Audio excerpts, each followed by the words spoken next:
What's going on, everyone? Welcome to the Season Gaming Bitcast, episode 245. Guys, we're nearing 250. Good Lord, I guess we should start talking about that at some point. But yes, it is a awesome Sunday morning here in Kansas City. Getting ready, rocking. I'll call it out right away. NHL playoffs start tomorrow. Go Kings, go. They're probably going to lose in the first round, but we'll talk about that another time. Travis is very excited.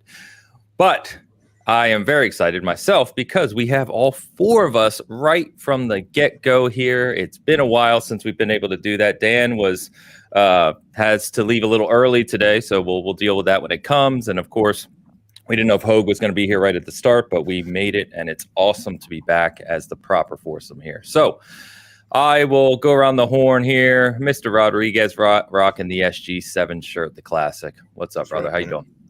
I'm good. Like all of a sudden, I got really tired, and now right when we start the show, right as soon as we started the show, I was just like, "Oh man, I'm trying not to yawn right now." This is not a slight against you guys. I gotta go to the Royals game today, and that's why I'm leaving a little early. And, cool. Yeah, we're gonna see how that goes. One day, shout out to Kansas weather, that is like 40 degrees with 50-mile-per-hour winds. It's been like 70 and 80 degrees last week, and the one day I decide to go to the game, this is what happens. So the Midwest weather was interesting. We as Dan said, it was 75-80 on Friday, and then yesterday it dropped to like 45, and it was hailing in areas, and it's like, okay, sure, why not? Yep. Yeah, that's April. Anyway, I think we're a couple days delayed from you guys here in Michigan, so we're still in the 70s. Yeah, everything goes east. So like my friends back east are like, 24 hours later, would they get what we get? That's how it is. Travis, good morning, sir. What are you rocking? Like a leather coat? What do you got on there? That's what it is. A leather jacket on? Yeah. I'm in my leathers. All he promises is the tie. You can wear a duster or whatever. Yeah, that's true. Yeah. That's true. So this is it's a little. Well, is it a duster? Is it like a long trench coat? Because it's a leather jacket. It's a buffalo leather, I think. I got it in Italy. He saw John Wick. He's celebrating, Yeah. I got it in Florence. It's true. I got it in Florence. I don't know what to tell you. I travel. I'm worldly. Okay. Oh, that's great. And it's been another satisfying week. I'm glad to be back. Hello, everyone. Hashtag pumpkin patch. We're going to talk about it. Pumpkin patch. We got there. Are. A lot of good jokes. Good jokes. Yes. And right out of the jump this morning, it's the Hoeg himself. Good morning, sir. Coming off of the part 1 and part 2 of your stroke story that you've been talking about. How's that going, man? Oh, it's going great. Yeah, and I'm feeling energized from doing some videos and having some very tiring but very effective rehabilitations this week. I'm starting to have less pain in my left shoulder, which is just good, incredibly nice. I think sometimes people don't realize it's not necessarily the pain level. Like, it's never raised too terribly high for me, but for 3 months, I've woken up every morning with pains in my left side, and that has stopped over the last couple of days, and that can put you in a better mood. Sweet. Good to hear.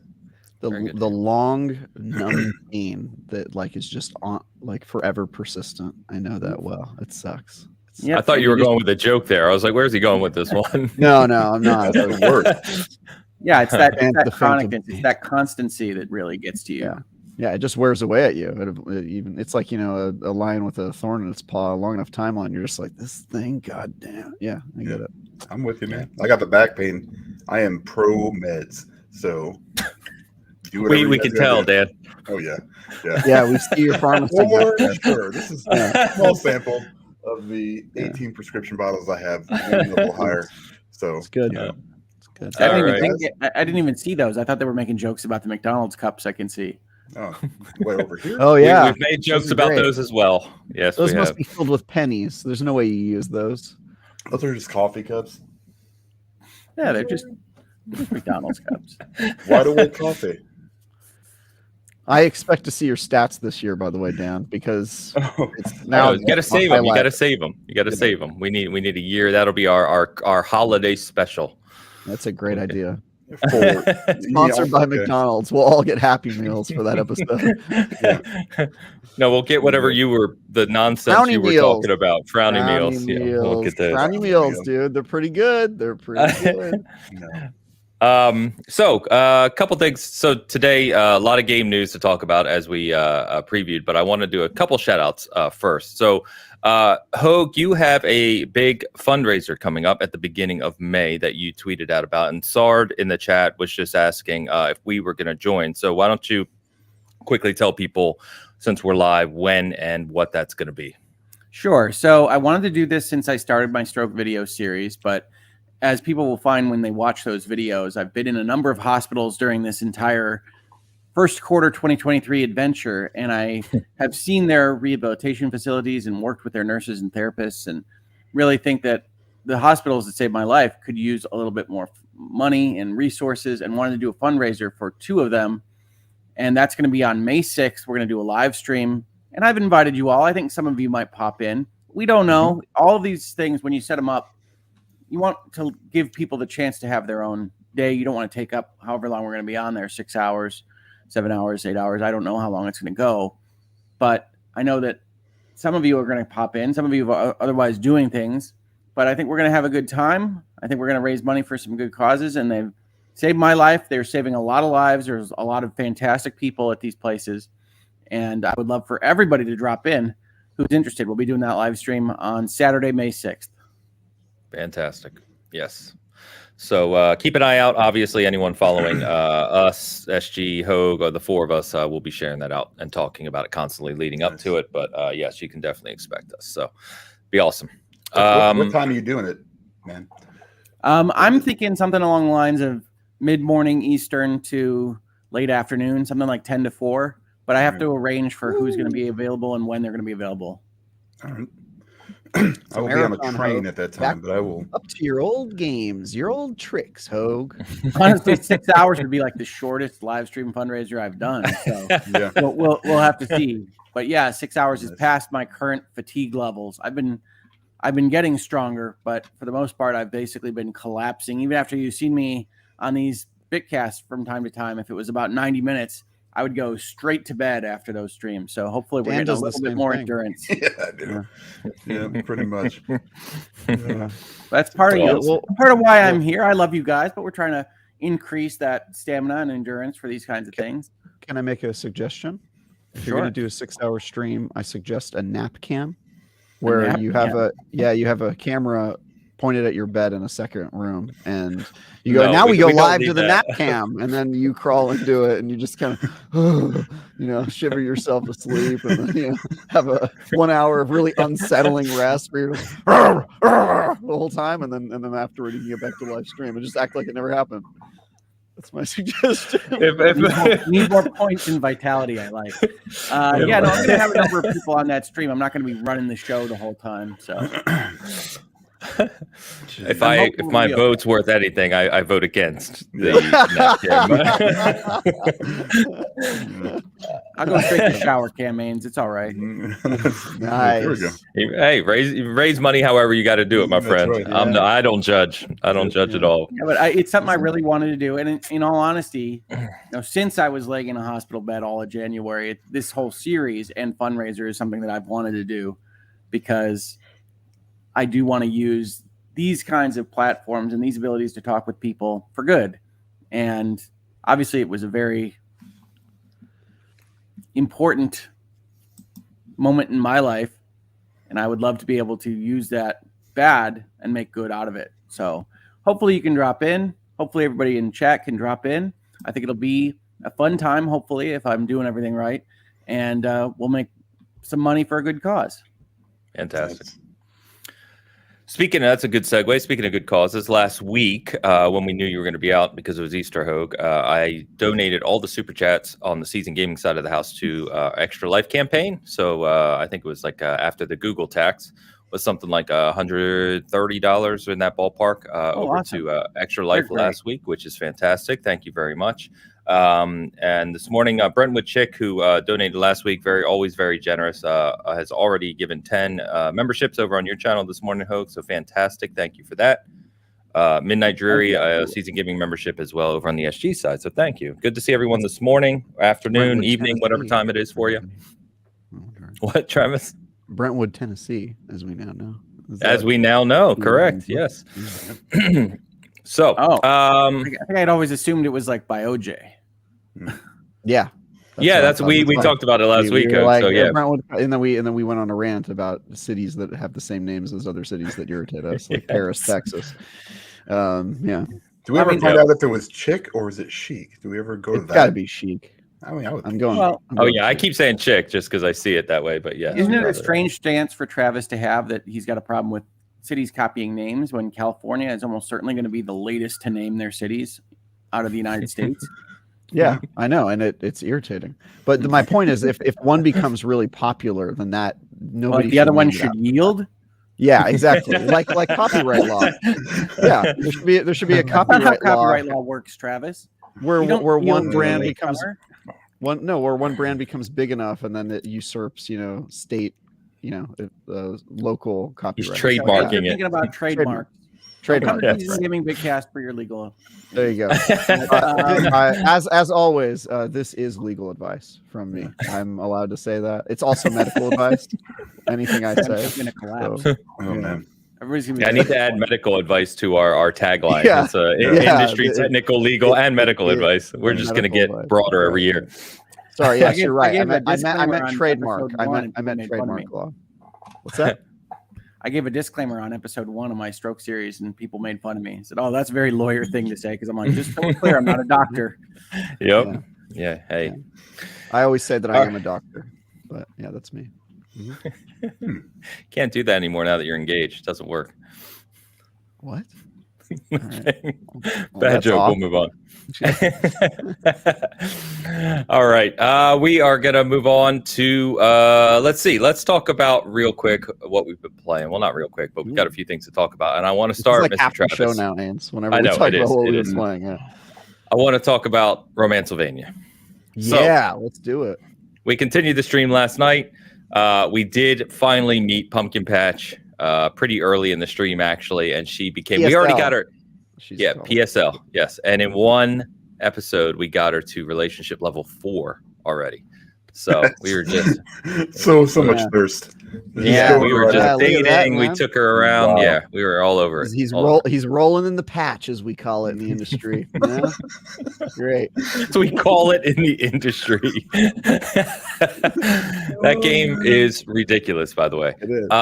Can I also mention that the level design and the lack of map and the lack of any kind of intuitive design of where you're supposed to go is a little crazy at times, but we made it work. We made it work in the end.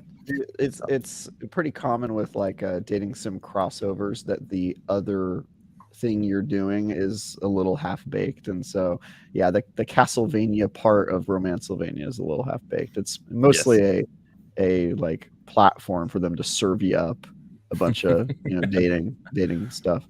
Yeah, it's good. Good time. Yeah, it was good. It was funny. I didn't catch this one. I caught the first one you did, but I need to watch this one. Yeah, and what we're doing now is when you have to make your decision whether you want to be flirty or bold or whatever it is. The chat's deciding. So I'm just saying, all right, what are we doing on this one? So it's interactive. We're having a good time with it, and it's I quite live my funny. life every morning deciding whether to be flirty or bold. Yeah. Sometimes both. And you know what? Hoeg always chooses flirty. You'd be surprised. You think he'd choose bold, but no, he goes flirty.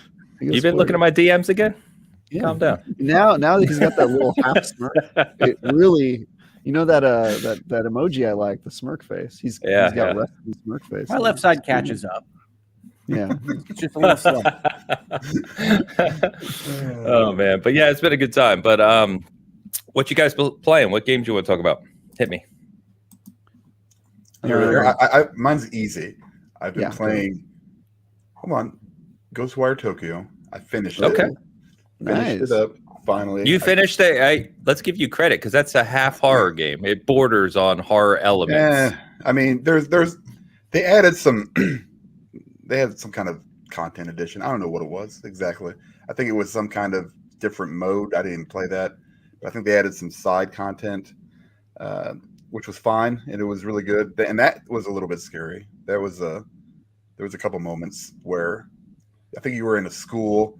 And then, you kind of get that lightning flash, and then you kind of turn around, and like one of those cadaver body things is like standing there. And I threw my controller down on the floor. I was like, what the hell? It follows you around. Yeah. Yeah. That was just like one part, but the rest of it is just the weird looking, big mouth, like I don't know, like the Ring kind of stuff. It wasn't very scary. I agree. It's not. Yeah, it's not scary. You do sequences, and it's I do long, love so that you Dan beat it. is Impressive. Yeah, but it wasn't. I was probably, I would say 70% of the way through, and then I kind of just stopped playing. I don't know, something else came out, and I started playing that, and then so I went back to it with the update. It's actually pretty good. It's not, it's like, hey, that game exists, and it's got a kind of a purpose. Having it on Game Pass is nice, for people. I'm guessing. So I wish I hadn't spent $60 in retrospect, but it's fine. It was good. It was the combat's really good too. It's a different spin on the first person shooter with all the weird hand things. Yeah, it's a little bit different. That was fun. That and MLB. That's all I've been playing. I've been doing nothing else. I'm going to get ready to play. Go great together. Yeah, Ghostwire and MLB. Yeah, that's it. And then I'm going to get ready. Probably we only got a couple days till the New Horizon stuff drops. So there's another 100 hours. Burning Shores. You can't possibly squeeze 100 hours out of this DLC. We're gonna see. Oh, he squeezed 400 out of the main game somehow. Yes. So I don't doubt him anymore. Yep. There is a through line, by the way, between MLB and Ghostwire Tokyo, both beloved by the Japanese baseball. Yeah. That could be. Yeah. Boys, what you got? Hit me. Yeah. What are you playing, Hoeg? You go first. I'm playing a game called Dredge. For the most part. Yes. Oh, we did a review on that game, and our reviewer really liked it. And in a theme, I'm also playing Sherlock Holmes versus Cthulhu. Oh God. Okay. The Awakened, I believe it's called. Not a good one. How are you enjoying that? I like the Sherlock Holmes Frogwares games. I do very much. I mean, so do I, but this one is, I don't know how far you are, but a few hours. Okay. It's a little weird. Let's just say that. Sherlock Holmes. I like chapter Cthulhu, 1. Yeah. I mean, yeah. Did you play chapter 1? I did play chapter 1. I really love what they did to change up their series. I agree. Yeah, I like that. And I didn't realize that the remake here was going to be essentially a sequel to chapter 1, which made me very happy. Yeah. No, I think chapter 1 is one of the few mystery games that actually makes you feel like you have to do some solving. Yeah, and you can get it wrong, and if you do, they're just like, well, you got it wrong. Keep going. They don't. It's not like L.A. Noire, or I guess it is kind of like L.A. Noire. In some of the missions, you can get the wrong answer, and they just. I loved L.A. Noire. I love that great game. L.A. Noire's biggest problem is that they let their drama and their plot take over from their mystery concept. So, like, you can't get the Black Dahlia killer right. Like, that's wrong. Like that wrongness is part of their story. Yes. And like I think that's a very because they're based off of real cases, right? Unsatisfying way to run your game. Yeah, that's fair. Yeah. That's fair. I still enjoyed the hell out of it. Studio got shut down. One of many Australian studios that got shut down the second they put out a game. Australia loves to do that. It's unfortunate. It's a shame. Yeah, it's a shame. But yeah, I mean, just in general, I think Dredge is very good, especially for somebody that's still getting their left hand up to speed, and you don't have a lot of twitch action in Dredge. But for those of you that don't know, it's a fishing game that has kind of a Cthulhu layer on top. Something is so you're playing 2 Cthulhu games. I'm impressed, Hoeg. I'm thematic. Yeah, thematic. Dredge is made by it's made by Black Salt Games. I was looking at our review. It's only a 4-person team out of New Zealand. But our reviewer freaking loved it. Gave it a really high score, and yes, you know me. I'm always impressed by people that set their project scope correctly and clearly know what they're aiming at to get a project out. So 4 people making that, I believe, but it's still just a really efficient use of what they built there. Yeah, it's good. It was not on the get some success. Was not on the IGN review radar, but since people on the team have started playing it independently, now we're talking about, damn, we need to review this game. So, if IGN just wants to link to ours, that's fine. Yeah, we'll do that. Yeah, okay, I can just make that decision. Just me. Yeah. Let Dan know I said it's fine. Okay, it's okay. Great. I will. So let's talk a little Minecraft Legends. Oh, I would love to. Well, is this I still can't play that one yet. Embargo's up. It's not out. Currently playing, or did I miss the window? No. I was going to talk about it as in the theme of that, but go ahead if you want to talk about another game. Go ahead. Go ahead. I was just making sure I missed. No, I was just going to call it the Minecraft Legends. Like Burning Shores comes out on Tuesday, I believe, right? The 18th. Mm-hmm. Officially, the reviews went up just Friday, I believe, for Minecraft Legends, overnight on Friday. Our reviewer gave it an 8. Really enjoyed it. It was fortunate being a smaller outlet. Our reviewer Eric, Game Positive, who people around here may know, played with the Xbox team, the team at Mojang, and played some PvP and kind of got to experience the full breadth of the game. So he really enjoyed it. He said the campaign is longer than you would expect for that type of game, 15-20 hours, and then it's got full on PvP, which is a core of the game as well. So obviously on Game Pass, but it's on all platforms. So if you're into Minecraft, they basically he said one of the nice things about it is it takes kind of the core aspects of Minecraft that Dungeons left behind, right? Dungeons was more of just like an aesthetic versus actually taking the elements of Minecraft into the broader game. He really enjoyed it. So I would say if you're looking forward to that, you should be excited because it seems to be doing pretty well in terms of reviews anyway.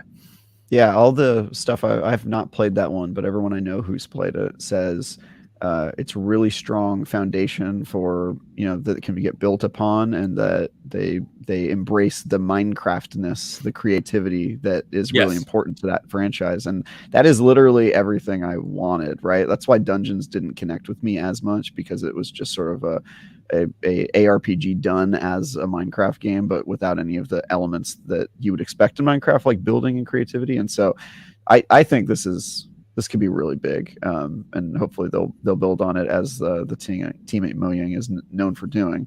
But I will definitely be playing this on Tuesday. I'm very excited. I love these types of games, and I love Minecraft. I can tell you they got to my youngest daughter because she was asking me about it the other day. I was like, okay, good job, right. I'm going to be playing with your daughter online. We're going to become PvP sweatlords together. I don't want to hear that sentence ever again, Travis. I recuse myself of this conversation immediately. I said what I said. But yeah, so excited about that. I think people are going to enjoy it based on everything I've heard. So you can check our review out as well. But I'm looking forward to it. Yeah. Travis, there was a game, something you want to talk about? I've forgotten. I'm now panicking. Everspace 2 came out. A game say on some PC games called that came War out. Tales. No, I didn't. Yeah, coming up next week. Oh, one I've been playing is Sifu. Weirdly, I'm behind on that one, but it's a great game. Playing the Kung Fu game. Kung Fu game, yeah. Love that playing game. that one. So that's like the opposite of what a game that Hoeg could play at this time in his life. But it is. I couldn't play it that well last year, so yeah. I still can't. Yeah. Good. I love that game. It's a great game. I love it. It's like easy enough to where you can get through most levels, first try, but then going back and making your runs like better and a younger age is sort of what I'm doing now and honing it. Yeah. So I've gotten to I think age 22 after the first level and then 25 after the second. So I'm trying to finish the game in my 20s. That's like my goal. So I just started playing it. The hardest achievement, the only achievement I don't have in that game is beating the entire game under 25. Yeah, that's funny. And I beat it and I beat it at 26. And I was I was like, do I really want to continue doing this? Because I reviewed it last year. So I was like, do I really care about the platinum enough to continue doing this? And I was like, no, I don't. And I just uninstalled it. Well, it's a nice system because you kind of lock in your gains as you go through. So yeah, it gets very formulaic once you know what you're doing too. And the last boss is technically kind of the hardest, but once you get the rhythm down, you can kind of blow through it. But that's what's really cool about the game is once you really get good at it, you really do feel like kind of like a kung fu master. You can just roll through crowds of people without even taking a hit, and it's awesome. I'm still very early. I've put maybe like 4 or 5 hours into it, but I'm already feeling like I have a pretty deep understanding of of the stuff. I still get beaten by leg sweeps. Those annoy the crap out of me. I need to get better at that. But other than that, I'm doing. It's just that pressing up to avoid the leg sweep, it's something about my brain doesn't get that. It's like it goes under, and then I have to press up to. Feels like it should be some button. I was the same way. Yeah, it should. I feel like it should be like the right bumper or something like that. But yeah, it doesn't work that way. So it's funny. That's actually one of the ones I was thinking about wanting to get back into when I had a little bit better fine motor skills. Because I really enjoyed that one. That one's good. Really good. I'm trying to think of other. I finished up the Dead Island 2 review a while ago, and then I, for whatever reason, I'm in between like IGN projects right now. I think I have stuff starting on Wednesday or something like that, and so I've been catching up on a bunch of games that have just been on my backlog, which has felt really good. And I cleared at least 2 or 3 of them off of my backlog this week, so I should have more of them. But I've also been playing Meet Your Maker, which I know Hoeg, you have. Nice. Been watching people play, yes. Watching people play it. Your brother's playing it? My brother is playing it, and honestly, he just got really deeply into it after it came out on PlayStation Plus, and just played the heck out of it for hours and hours and hours for like 3 or 4 days straight. And I was watching this, and it's really interesting because it's a first-person game, but it's a lot of the time more patient than you're used to. Like one of the ways that you can play is to essentially try to creep through the level and disarm the traps as you come up on them. And so he was playing that a lot, and he really loved it. And I think he would give it a high score. But here about a week later, he's basically told me that he's felt that he's seen everything that he can see, and that for the most part, the bases he's going into all have 1 or 2 of the same kind of tricks. And so he's waiting until they add some more trap mods and augments and weapons and things, which they've said is coming in the next 3 months before diving back in. Now, in fairness to the game, part of that is kind of a burnout situation. Like he really liked it so much, he played it exclusively and saw everything that he could see. But I think it's an excellent game that people should check out, but know that, at least according to my brother, and having watched it, it could use a few more traps and a few more things to make it last a little bit longer. Yep, and that was basically my review. And I actually have reached the same point as your brother at this point, where I was playing it even after the review, just checking in, seeing who tried to beat my base, and watching some of the replays and laughing and building new stuff. And then just this week, I sort of felt like, all right, I'm getting it. I think before I build my next base, I'm going to need some new mods or some way to kind of change the level, because I'm starting to feel like now in my bases, I do a lot of stuff the same. I've actually been working on a new level, Hoeg, where I'm calling it Lockdown, where I don't put any traps or any enemies in the world, and I just create a straight line for you to walk to the point. But then as soon as you grab it, I change the entire world and you have everything on second wind or whatever that's called. Yeah, it's everything is second wind. The hard part is that everything costs 5 power more to build, so it can put fewer traps in, which is kind of unfortunate. But I just want the aesthetic of like, it seems like a straight shot to my base, and then once you grab it, the level changes and everything. Well, we rolled into your level the other day, Travis, and it was like Prestige 10 or whatever. And my brother threw his character at your base, I think 50 times before finally saying, "Screw this guy," and walking away. So at some point, there's a video on your replays that you can probably slowly watch my brother go on tilt as he decides that this was crap. But in all honesty, Travis's base was smartly designed, well set up, and tested multiple things. I think one of the things that really works in Meet Your Maker is to have kind of a disarm the traps and be careful room and a skill speed battle room, because those are not always in the same person. And so you can see people get frustrated when they have to switch skill sets. Yep. Yeah. That's basically what that level was about. It's a very small level that only has like 2 major rooms, but each of the rooms is like, all right, you have to immediately get out of combat and then into trap mode and then switch back to combat before things go off again. And then I've got a bunch you had a crippling set of second wind things like aimed at the gen mat. Like the thing that you have to grab out of this base, you can set up a bunch of traps to kind of go off when you grab it, like you're in a monster closet or playing a Resident Evil game. And Travis had 8 things aimed at the block that you're on, and we were having trouble with that. Nice. Okay, that's good to know. That's a replay for you to check out.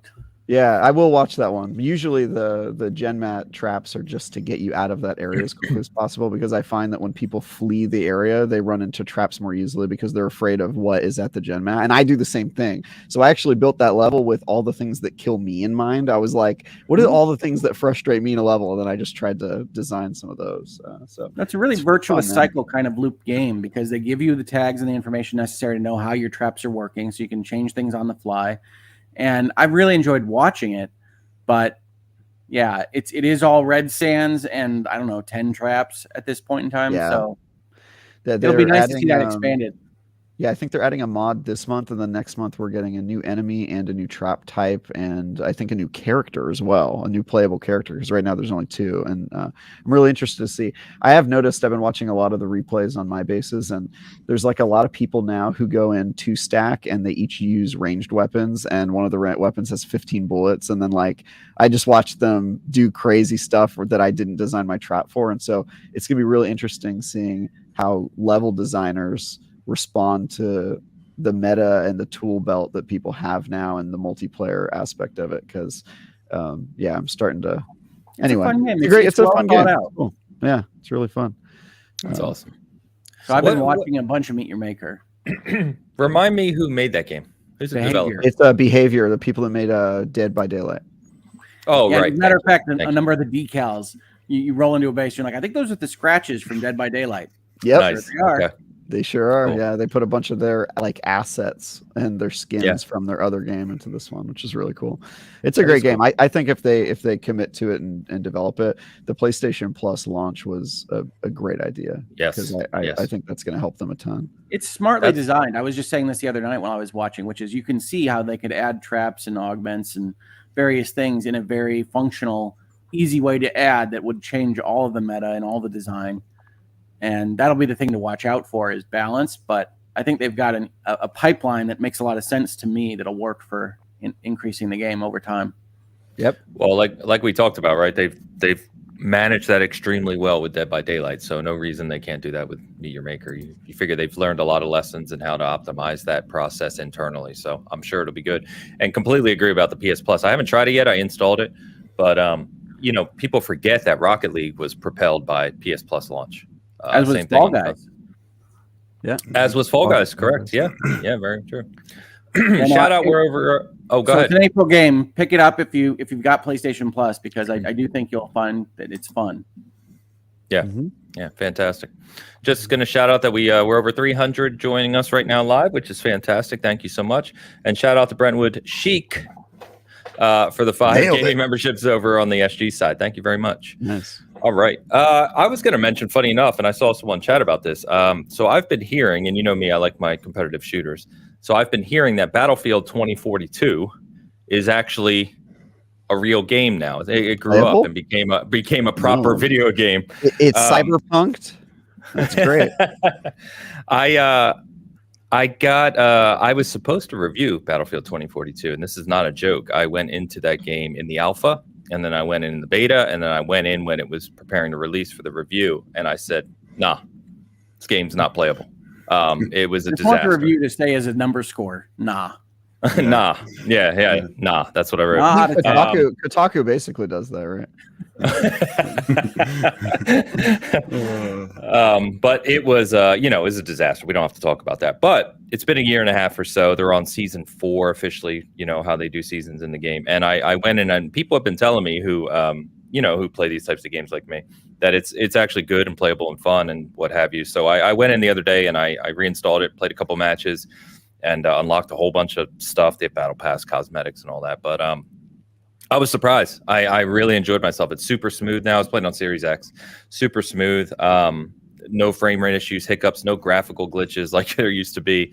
The shooting felt solid. The coordination, it felt like Battlefield should feel. And they now have the option, too, where you can play classic 32-32 rather than 64-64. So the 64 player, for whatever reason, just seems to work better, in my opinion. It's a better kind of size for that scale. The 128 matches, there was just too much empty space. It just didn't feel right. But, it was cool to see it revive. So I know it's a relatively small team continuing to work on that game, because remember, Vince Zampella is now leading the direction of Battlefield into the future with a new studio for the single player aspect led by Marcus Lato of Halo fame. So like the future of Battlefield is taking a whole new direction, but good to see that at least 2042, they haven't completely abandoned it. They've polished it up, and it's definitely playable. So if you're one of those people like me who have, classic memories of good Battlefields, Bad Company 2, Battlefield 3, 4, it's not there, but it is fun and playable and worth checking out at this point in time. So I think it's always good to see companies go and try to protect those initial purchase prices. Yeah. Because it's easy enough for them to just say, we got your money. Yeah, no doubt.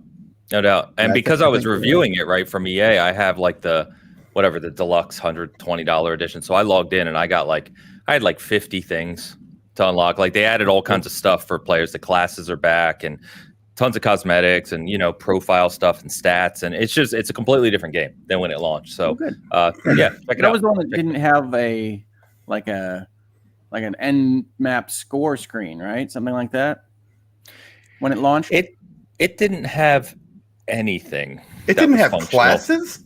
Didn't have classes. It had characters. They tried to make it a character shooter at the start. It was dumb. And it didn't even have a scoreboard. It didn't have. I mean, it was a mess. Planes like a chopper would be shooting, flying through the air, and it would just disappear. Like you'd be shooting at it, it would just be gone. Like the skybox would open into like suddenly it would just look like a big triangle. I mean, I can't explain how broken that game was. When I first played it, I was like, I don't know what they're doing here, but this isn't even close to ready to be played. It was a mess. Yeah, I had a very interesting conversation with a developer that will not be named last night.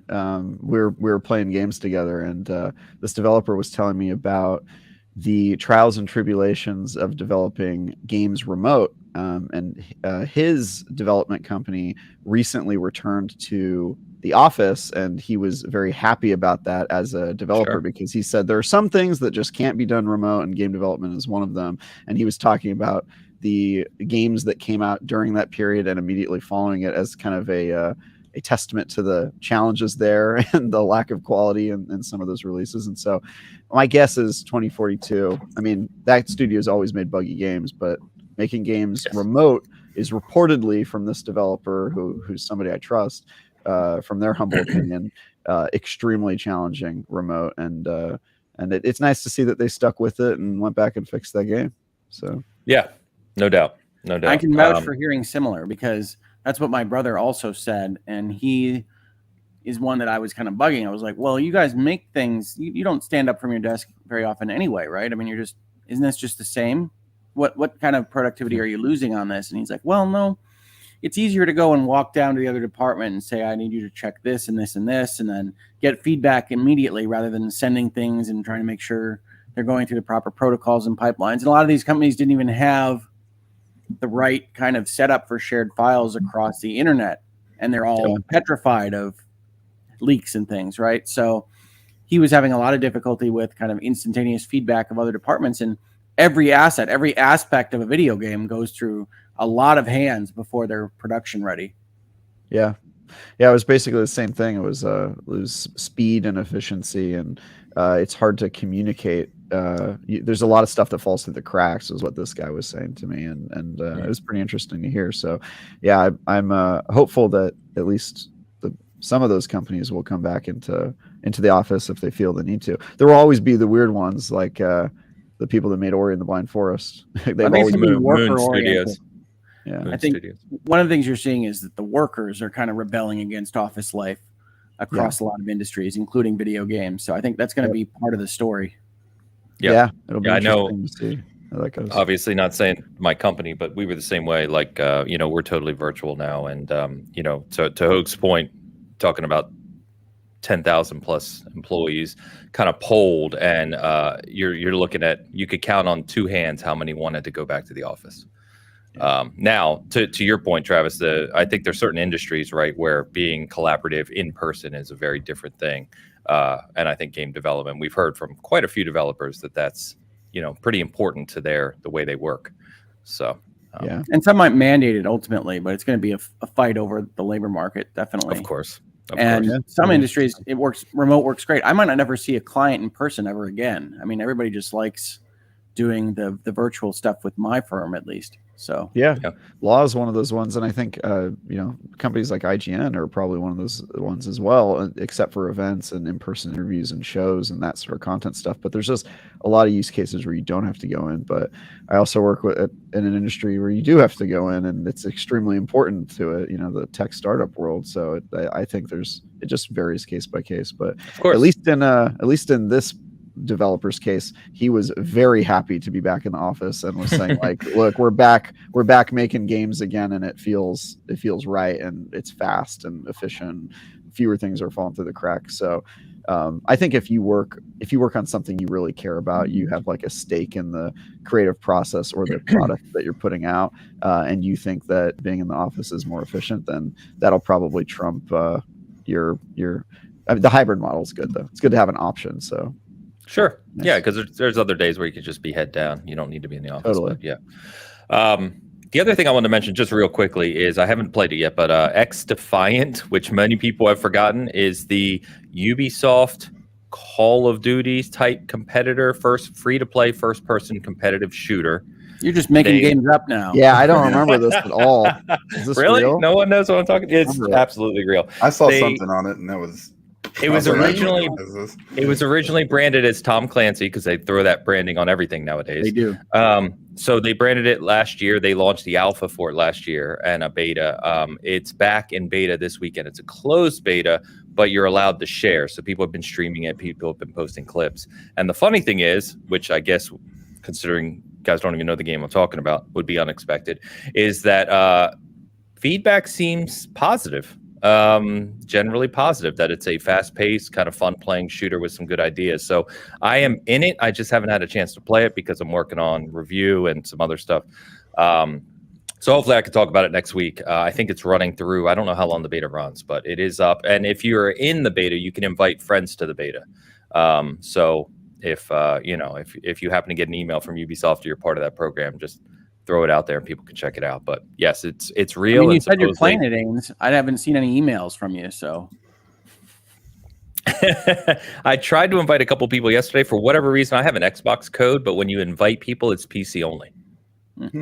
It's Ubisoft, being Ubisoft. So it wasn't working properly. So if you want to check it out on PC, hit me up. I'm happy to share the invite to anyone who wants it.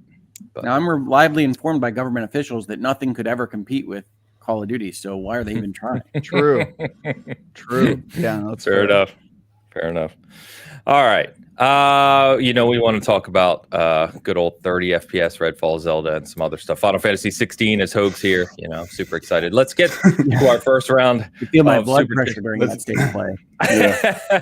He's going to leave right after that topic. He has to go it's nap time, guys. It's nap time. Time for nap. Let's hit these super chats up. Let's get caught up on those. Mm-hmm. Random name before we even started. So glad to be able to watch live. Been busy been a busy month for me. Sorry. Good to see everyone. Thank you, Random. Thank you very much, Random Name. Yeah. Appreciate you. Random Name. Googleman with €5. I've clocked almost 900 hours in Enter the Gungeon. Is that how you say it? Gungeon. I don't think I can actually say that name without the little song. Yeah. Enter the Gungeon. On Steam at this point with my 400 plus hours on Stadia. Wow, that might be a record of some other. Yeah, you were the number one player on Stadia apparently. Yeah, for any game. That makes at least. He is hours. Google man. Yeah, Google man. It is Google man. No doubt. That's true. No. And let me check. 400 plus 900 is more than 1,000. Yeah. Yes, that checks out. That's the secret. Googleman 81 is actually a director of Alphabet. Yeah.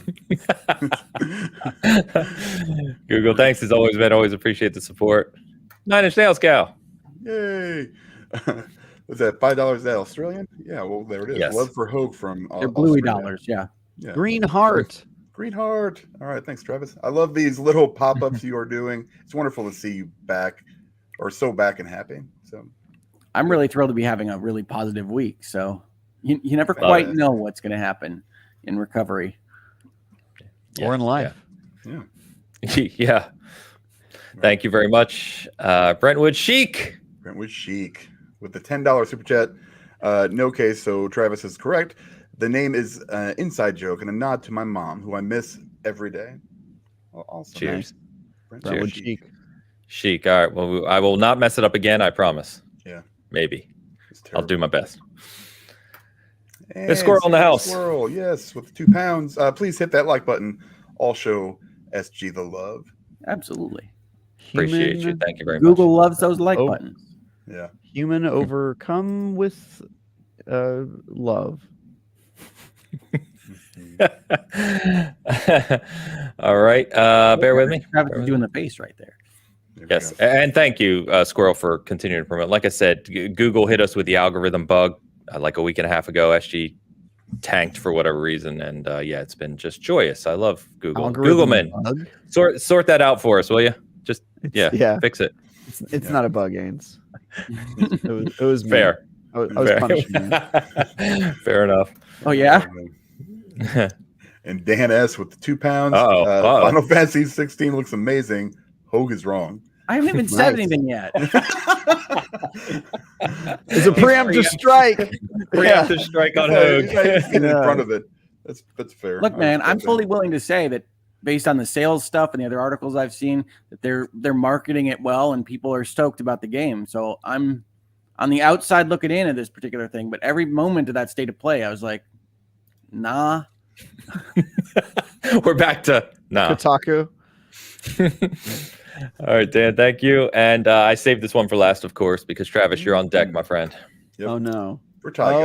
Oh, it's a story. Okay.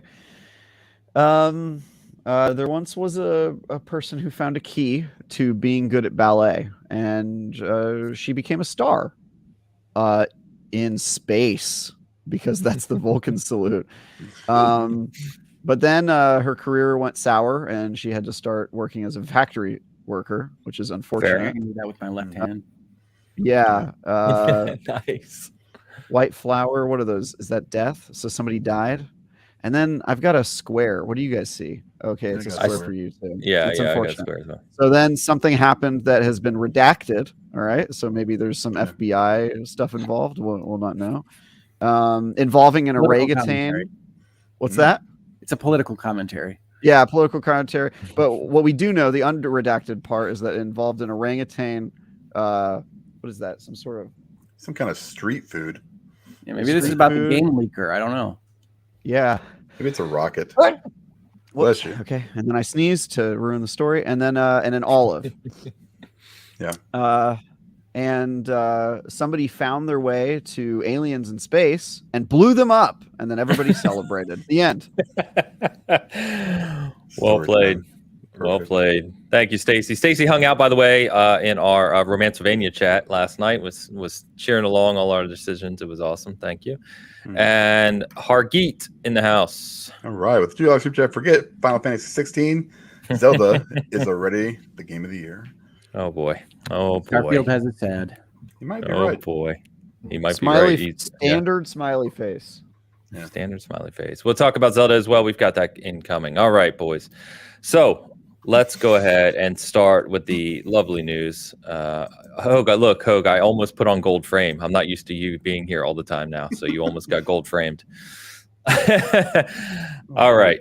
So announced this week, Redfall, my friends. Arcane Bethesda come out and say that Redfall is launching on May 2nd as planned. It's not getting delayed, but it will launch at 30 FPS on Xbox consoles. That includes Series S, Series X, with a 60 FPS kind of performance mode coming, but not at launch. Now, they didn't say how soon after launch. Could be a week, could be months, who knows.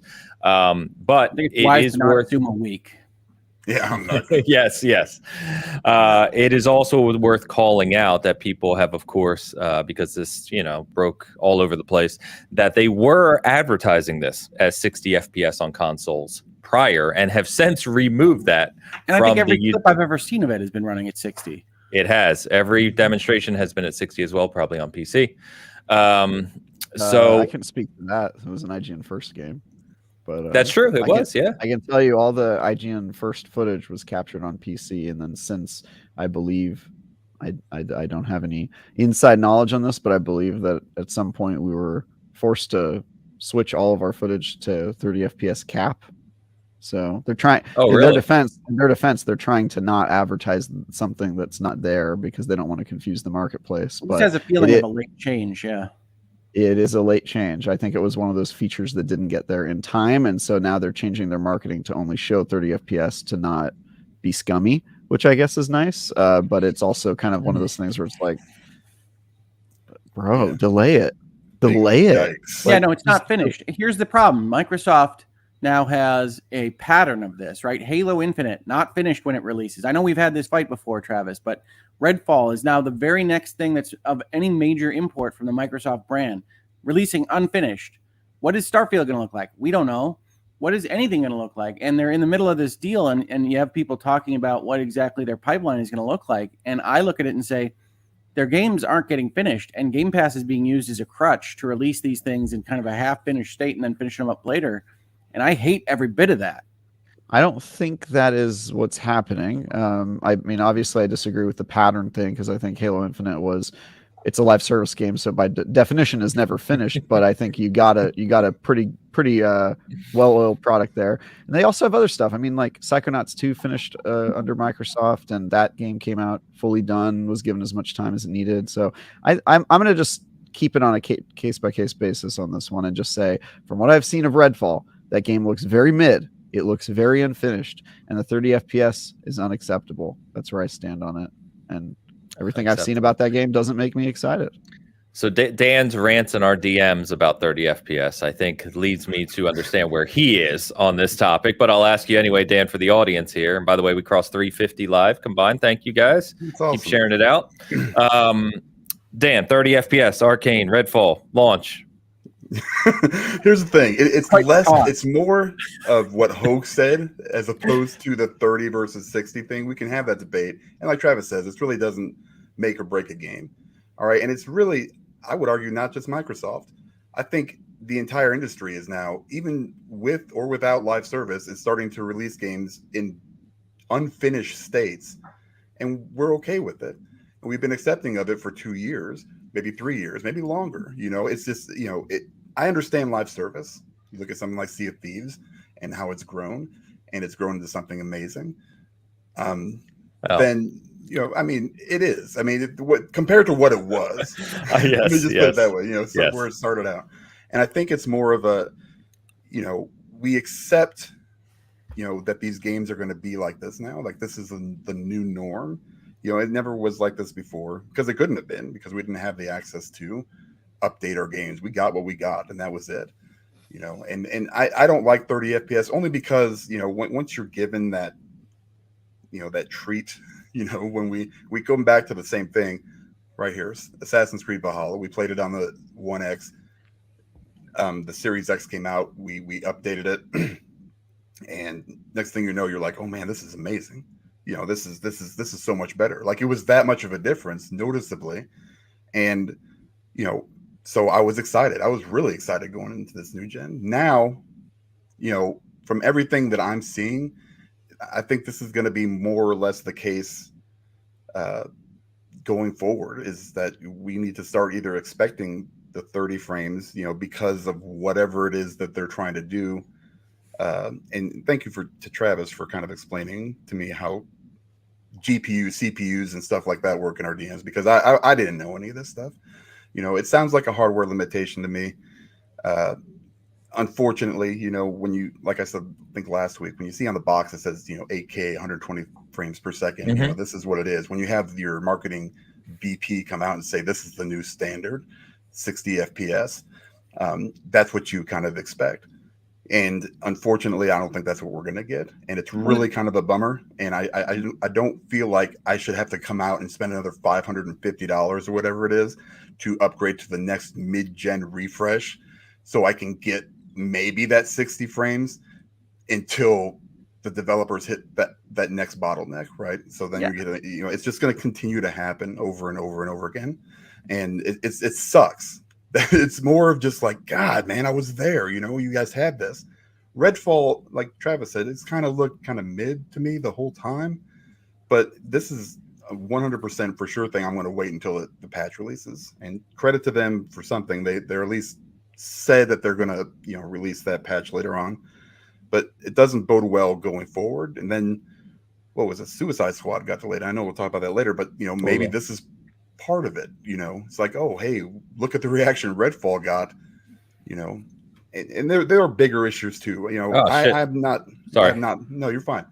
I haven't been like really, impressed with what Microsoft has done from a managing these games and their releases standpoint. And people can hate me for that, but it's been happening for a long time, and I've been calling them out for a long time. But we have talked about it many times, right? Yeah, this isn't like the last 3 years. This is 8-10 years. This is stuff that's been happening for a long time, and we find these like little caveats to what they've been doing. Like, oh hey, but they've got Forza 5. Great. Oh hey, look, they had a great year because they released Flight Simulator.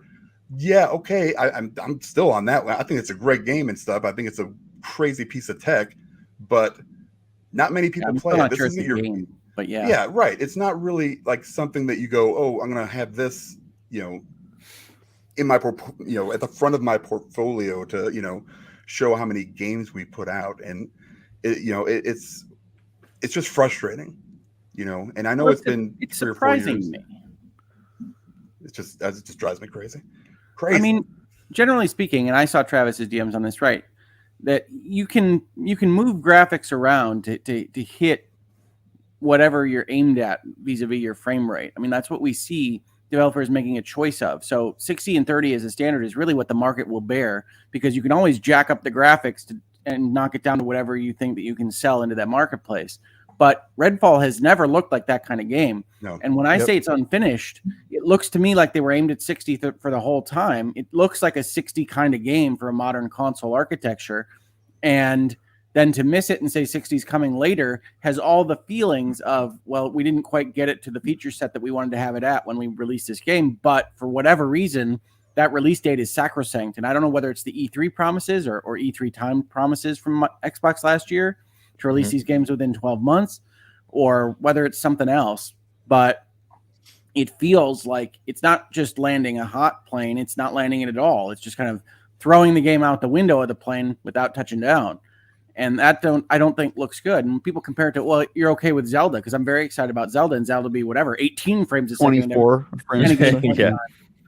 Well, if we're lucky, 24, right? I mean, it's the Switch. But there's never any indication that they were aimed at anything else. And if they can deliver some kind of smoothness to that experience, more so than even Breath of the Wild, I think that would be a win for them. So it's all kind of what you're expecting from the game. Zelda also isn't a first-person shooter, so it doesn't have quite that same twitch sensitivity as a first-person shooter like Redfall. And I really don't think it's fair to compare those things. And when I say it feels unfinished, it's not because it's solely 30 frames. There's a ton of games I like that are at 30 frames that work well. I like Callisto Protocol better at 30 than their 60, for instance, but different games are going to work differently at that level. When you say, oh, well, we've got 60 coming out shortly after launch, it means we didn't land that plane. Yeah. Agree. Yep. So first of all, very glad to hear everyone agree that 60 FPS isn't a requirement for the game to be good. But I will say this, for Redfall, it kind of seems like it is for this game, right? You got to take it on a case-by-case basis. And this game does not look like something that's pushing the CPU to the max. And, I view this as, this is an optimization problem. I think Hoeg is right on the money. Everything about the game design tells me this is a 60 FPS fast-paced shooter. It's made by a team that's known for that, right? And I think they've given them benefit of the doubt, say maybe they finished the game and they handed over to whoever's supposed to optimize it, and they just couldn't get it in time, and so now they're getting pushed back a sprint or two. I hope that that's what it is, but just everything I've seen from this game makes me less excited about it. The concept is great. Co-op fighting vampires. I was sold when they announced, with that CGI trailer. And then every time they've shown it to me since, I've been like, that shooting looks sloppy. And that loot doesn't look super fun. Some of the characters don't interest me. And now I'm at the point where it's like, okay, and then it's coming in hot at 30 FPS. What are they doing? I can't answer the question for that one, and I'm worried about it. I'm glad I'm not reviewing this game, because it sounds like it'll be frustrating for whoever does. But I think you can view it on a case by case basis, as Hoeg pointed out. Zelda is held to one standard because that frame rate and those specs work for that device and for that game franchise. But if you're doing a shooter, I think the need to be 60 FPS or at least a higher FPS for your platform is much higher. And I don't know that Redfall has any excuse for not being 60 FPS. Dan and I were talking about, GPU versus CPU and how CPU is always the bottleneck for this sort of thing. But they could, I assume Redfall runs in 4K. They could have very easily made a 1080p version. It's purely optimization. Yeah, it's purely optimization. There's just a lot of misses here. Obviously, you buy a console for $500, CPU is going to be the bottleneck. I put a CPU into my new gaming PC that's like $1,500, right, or however much that thing costs, and so it's extremely expensive if you want to make any game run at 60 FPS or higher. But that's not what's happening here, in my estimation. I think it's purely an optimization problem, and they should feel bad about it. Yeah. So I generally agree. I think you guys know I'm a huge Arcane stan. I've been looking forward to Redfall since its announcement. I've done a preview video on it. I am reviewing it for the site. Obviously, now I plan to play it on both PC and Series X. And by the way, they announced this week that on the PC, it's going to have de novo DRM as well, which people weren't happy about that on the PC side. But I despite all that, right, being a stan, and I also agree with Travis, and I think all of you, that 60 FPS is not a good game make, right? It doesn't mean that it's going to be a bad game because it's 30 FPS, not in any sense. But I agree with everything you guys said, and I think this is purely, as Travis said well, and you put it in kind of agile development or game development terms, talking about sprints, right? Which is they're probably just a couple sprints behind. And coming in hot, and 60 FPS will be there shortly, hopefully, fingers crossed, shortly after launch. But for whatever reason, going back to what Dan and Hoeg touched on, I agree with as well. And I actually ranted about this a little bit on Cast Co-op last week. I feel the need to preface this because some people take comments the wrong way, and I think if you watch us here at Season Gaming and Bitcast, you know better, right? I'm an Xbox stan. I love Xbox, right? They're what everything. Halo, Forza, Gears, my favorite franchises. Like, I love Xbox, but I think we need to be critical of their management of their delivery here. We've talked about that on this side, and they continue, for whatever reason. We don't know the reasons. We don't know what goes on behind the scenes. But they continue in cases here and there to just mismanage expectations and under-deliver against those expectations in various ways. It can be game release dates, it can be game delivery, it can be show delivery, and I don't know what's causing that because there's a massive number of great people that work at Xbox. I know a lot of them, and they're fantastic people, and there's a disconnect somewhere. And I mean, I don't understand it. This is first party. This is a huge Bethesda game that they showed 2 years ago. It's the first big release of the year from a first party perspective for Xbox and Bethesda. You think they would have this nailed up. And let's not forget, this is a game that's been delayed a year already. This game was supposed to launch last year in the summer. So, I mean, we're talking, again, I just don't understand it. I don't understand where the ball's being dropped. And I'm not in the camp of delay it personally, but at the same time, I think they should be receiving criticism for this game not having 60 FPS at launch. It just doesn't make sense. So do you think it's June? The June is so lethal looking that they just can't move it anywhere closer to it? Possibly. I honestly don't know. I don't know if it's a budgetary expectation for the fiscal quarter, right? For the second quarter of the year. As you said. Yeah. Well, actually, for Microsoft, it's the end, right? That's their end quarter, it's the second quarter. So I don't know what it is. It could also just be that Bethesda doesn't really like to delay games at this point. It might be a Bethesda decision, because I know Microsoft tends to take a pretty light hand with like studios. Yeah, Bethesda's their own publishing arm. Yeah. So I think it might be them. I'm not sure. But I just we talk about. Sorry, Dan. Let me make one more point here. We talk about.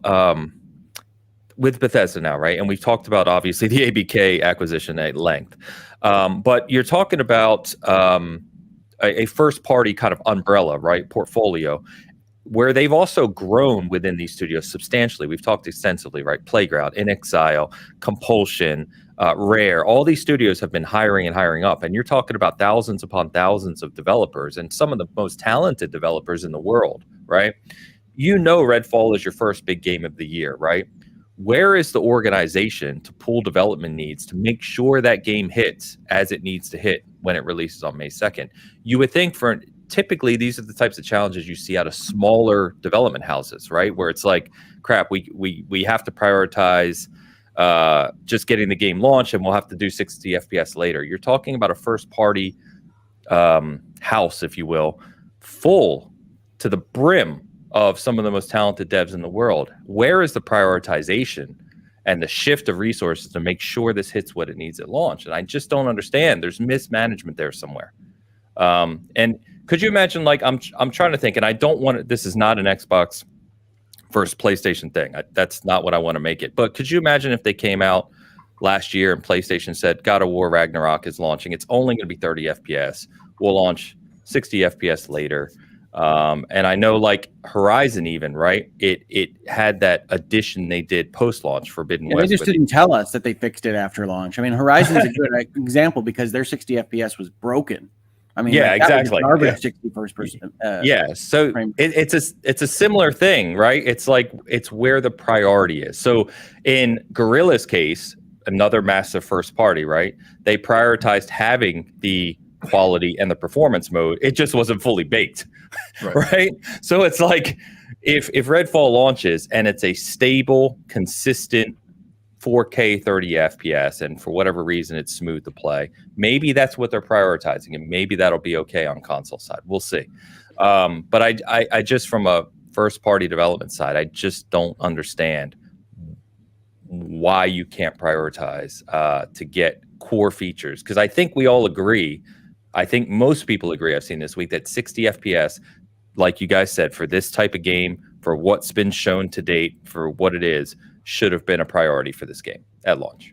Every indication is that's what they were aimed at, right? All the footage was 60 frames per second. It looks, I mean, I hate to like be as subjective as this, but it looks like the project budget was 60 frames per second in terms of what's actually being put out on the screen. So yeah, it just feels bad, man. Yeah, exactly. It just feels bad. Like, and like I said, I'm standing for this game. I'm super excited for Redfall. I'm excited about Redfall. Yeah, and I'm not. Oh, I'm not either. Shut up, Travis. Yeah. I like Arcane a lot. I mean, all their other games are great, but this is not from moment everything one. Deathloop, which unfortunately is their most recent game. Everything Deathloop's but yeah, I forgot that you hate Deathloop. I love Deathloop, man. It's a great game. I think Deathloop is pretty close to garbage. Sorry, folks. Wow. Wow. The Hoeg review scale, by the way, the Hoeg review scale is amazing and garbage. Those are the two options. This is not true. Review. It's true. You have no middle ground. You have no. I don't know. I think that's more Dan. I think Dan is amazing. Oh, Dan's like that too, but Hoeg is. Deathloop is garbage, primarily sitting in the bright light of Prey. Hyperbolic. I love Deathloop, man. Great game. This company made Prey and Mooncrash, and then made Deathloop. That is just a bender. Deathloop's a good. You don't want that sequence, in my opinion. To be fair, not many games since Prey and Mooncrash have topped Prey and Mooncrash. So no, those were excellent, but that was that company, and then you come out with Deathloop, and I'm disappointed. See, this is how you know Hoeg doesn't actually play bad games, because he thinks Deathloop is garbage. If you had to review the games I had to review, you would know it's nowhere near garbage. Go play Nerf Legends, and then tell me that Deathloop is close to garbage. Travis, I will admit my scale is limited to things that I might actually buy. There you go. There you go. You ignorant slut.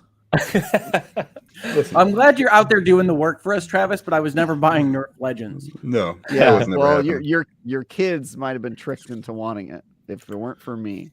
All right, there you go. That actually was an important review for that reason. You're not joking. Exactly. That's why we reviewed it, because we were like, dude, there's going to be so many moms that buy this for their kids. And guess what? The top comment on my review was, I almost bought this for my kid, thanks, or I did buy this for my kid and they hate me. and I ruined Christmas. You know what I mean? So yeah, my kid has moved out and we can't find them after buying Nerf We have Legends. Call of Duty at home, holds up Nerf Legends. Yeah. God, if they're trying to compete with Call of Duty, that's sad. I like Kelly C. Yikes. My reviews are garbage, amazing, immortality. There you go. There you go. We do have a poll up, by the way, on the Season Gaming side. Is 30 FPS a deal breaker for Redfall, and should it be delayed? Only 59 votes right now, but 71% saying delay it. I don't know if I'm in the delay it camp, guys, honestly. But how can you now? At this point, here's the biggest. After they put the note out, they aren't delaying it. They're already taking the PR hit.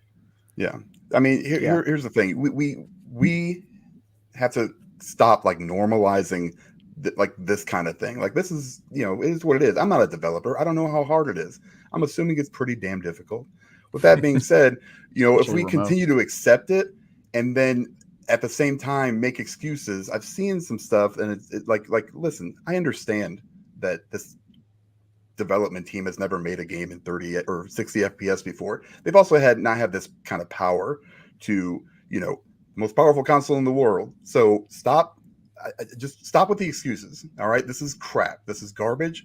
I'm thank you. I mean, it's pretty close. Let me say this: in a vacuum, if I didn't believe in this pattern that I'm seeing from Xbox, in a vacuum, I would absolutely say don't delay it. If it's good enough for a chunk of the market, and the rest of the market can hop on later, release what you've got. If it's a functional product, 100%. To me, I'm looking at a situation where I'm saying I don't think they're delivering functional products on launch day, and I don't think you want to have that pattern of behavior for people you're otherwise asking to spend money on those products. Yeah, I think maybe this reason they went forward with this is that they feel very good about the game other than the optimization and frame rate, and they think 30 FPS, we've got ourselves a damn good game and we can get 60 FPS. The reason I'm on team delay is because I don't believe that. Everything I've seen makes me think that the optimization is a sign of other things that are half baked. That's what I'm worried about. Right. I don't know if that's an Xbox issue. I'm not willing to draw that parallel because I do think Xbox has produced good games, but I just don't believe in this one. That's just where I'm at based on seeing it. I'm going to play it, but I just don't believe it. Yeah, I hope you're wrong. But I mean that is sad because Travis. I hope I'm wrong. Travis is the optimistic voice in my head usually of like, no, this model is okay. True. This game's gonna be okay. We're gonna get to Final Fantasy XVI, and he's gonna be like, no, you old curmudgeon, this is great. Yeah. And that's what we're gonna talk about today. But if Travis is like, I don't know, guys, this one doesn't feel like it came together so well, that makes me sad. Yeah, I mean, I play a lot of looter shooters, so this should be up my alley. And when I see it, I just go, I don't want to play this. I think it's more of a systemic issue. And I read an article, I think it was by Jez from Windows Central, and he kind of alluded to the fact he's like, instead of trying to compete, right, and getting to this point, this is, like I said, this is a bigger issue, and I think most of us can agree with that. They tried to change the game with Game Pass, right? Like you put this value proposition up there and everybody's jumping on it and it's great, right? But then you kind of, maybe they're hoping that, maybe we can look past, this kind of thing.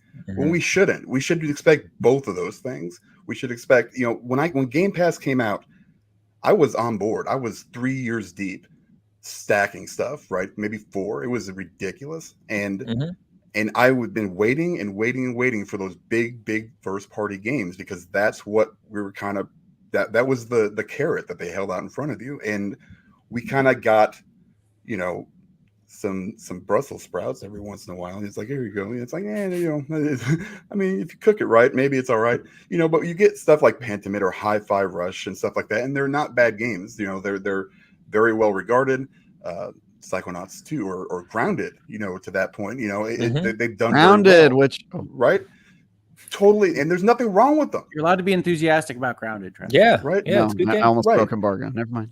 But where is where is my big one? That big game that you're waiting. The big ribeye that you've been waiting on. Yeah. I'm tired of these little the medallions. I don't need them. That's what So that's funny because that's what Starfield is supposed to be, right? or Redfall Starfield is 2 supposed to be. at that point. It's supposed to be Redfall was supposed to be your really hearty appetizer, right, to get you ready for Starfield. I was excited for that. And then in not in Starfield, I don't even want to think about it right now because there's no chance that thing is running, at 31 FPS, let alone 60. That thing's going to be a solid 30, and then great for them. That's awesome. It's not true, Dan. It'll run at 60 through player-made mods. Yes, that probably won't be available on my Xbox, but maybe. No, they will. There's mods on there, but I'm not sure that we're going to get. Yeah, I'm not sure we're going to get a quality one right off the bat. It is what it is.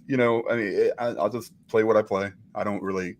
See, I'm excited about seeing the spinning heads on NPCs in Starfield. I think that's going to be a wonderful time for the internet. I mean, it is what it is. I mean, we're going to get what we get, and we're either going to just be like, all right, whatever. I mean, this is like the new normal, I guess. So it's fine.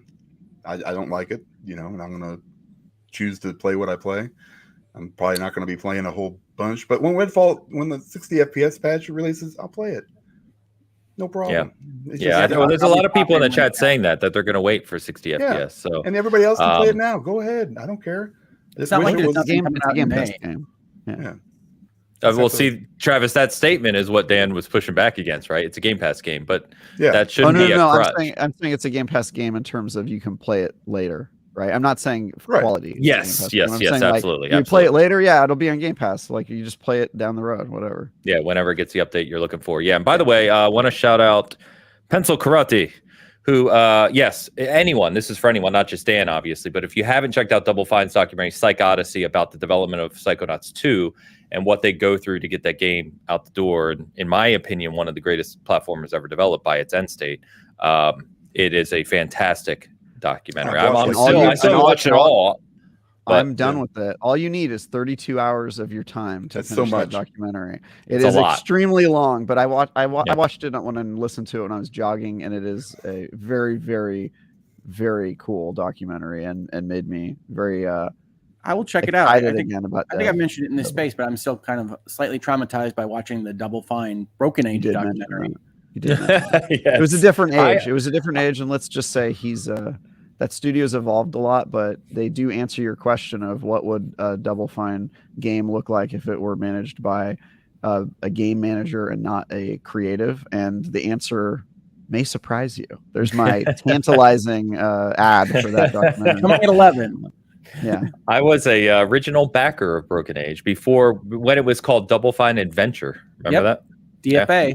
I have a T-shirt for it. I'll wear it next week if I can find it. Good game, by the way. Yeah, I like Broken Age a lot. Yeah, cool game. All right. Let's talk Zelda real quick. So we got the final, what Nintendo is calling the final pre-launch trailer for Breath of the Wild. 3 minutes, long trailer. Is, as the kids say, fire. Yes. Yep. We all know my distaste for Breath of the Wild. I think we've talked about that ad nauseum. I will. But go ahead. You saw the trailer, right? It sure seems like there's dungeons. I will say this, Ains. I went from not really looking forward to this game at all and seeing that trailer and going, okay. Because everything they had shown up until this most recent trailer looked like just more Breath of the Wild. And this was the first time they put something out where I was like, that is cool. That is new. All right, I'm hyped. And so do you feel the same way, Ains? Do you believe? Do I believe? Look, good shout out to our good friend Miles, who does video content for IGN now, Windows Central. He's been on the show with us. Right. How you doing, brother? Welcome, brother. He says, "Here comes the Ain Zelda take." Yeah, I know. I will say, I watched this trailer. Watch it twice actually. And just a shout out that in like 3 days on just Nintendo of America, it got like 6 million views. It's a really good trailer. Yeah, it is a fantastic trailer. And I, too, Travis, was not interested in this game even a little in the prior demonstration. I was like, oh, God, it's more Breath of the Wild. This trailer may have convinced me to buy it at launch. Maybe. It looks like they finally... excuse me. It looks like I'm getting choked up trying to say nice things about Zelda. Wow. It looks like... just that hard for him, folks. It looks like they solved, at least from a trailer, it's just a trailer, but it looks like they solved a lot of my complaints with Breath of the Wild, which was the world was generally rather bland. It looks like it has a lot more variety in terms of scenarios, areas. It definitely looks like dungeons and some sort of kind of different combat scenarios. I was very excited seeing this and seeing that. It also looks to have a more of a proper story. With some more character development. We'll see. I mean, I think that trailer highlights their story, but I would not be thinking that it's going to have a lot more than Breath of the Wild. I mean, I think you can pull those clips from Breath of the Wild and kind of make a trailer that looks the same.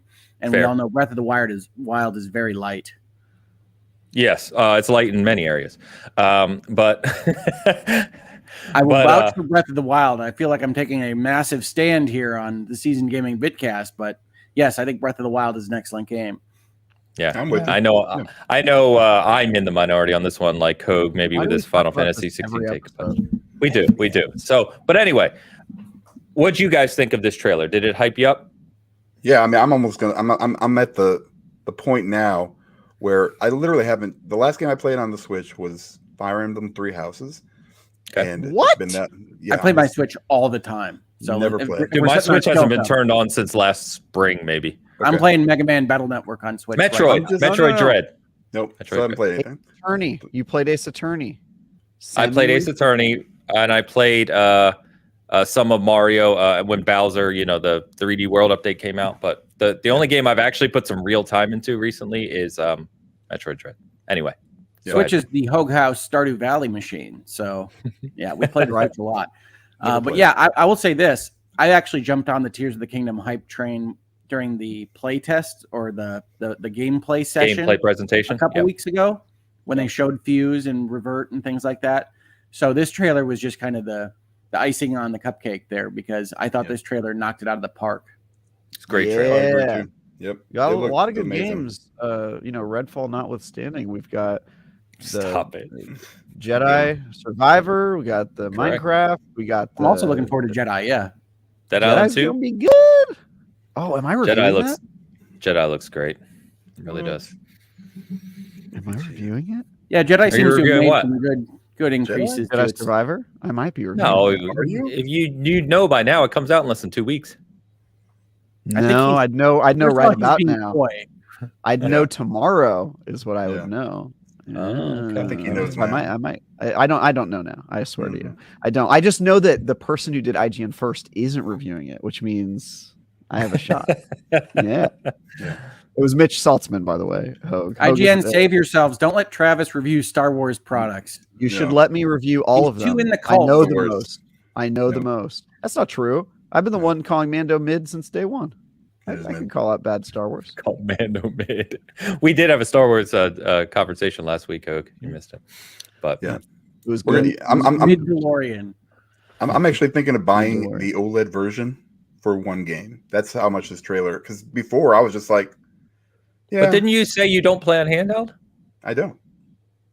No, I'm going on vacation. Listen, I'm going on vacation here shortly. I actually reserved that Tears of the Kingdom Switch when the gameplay demonstration happened because I was like, "Yep." I'm right there. Like, gosh, should I do it? Don't we have like 10 of them in stock from when we bought them?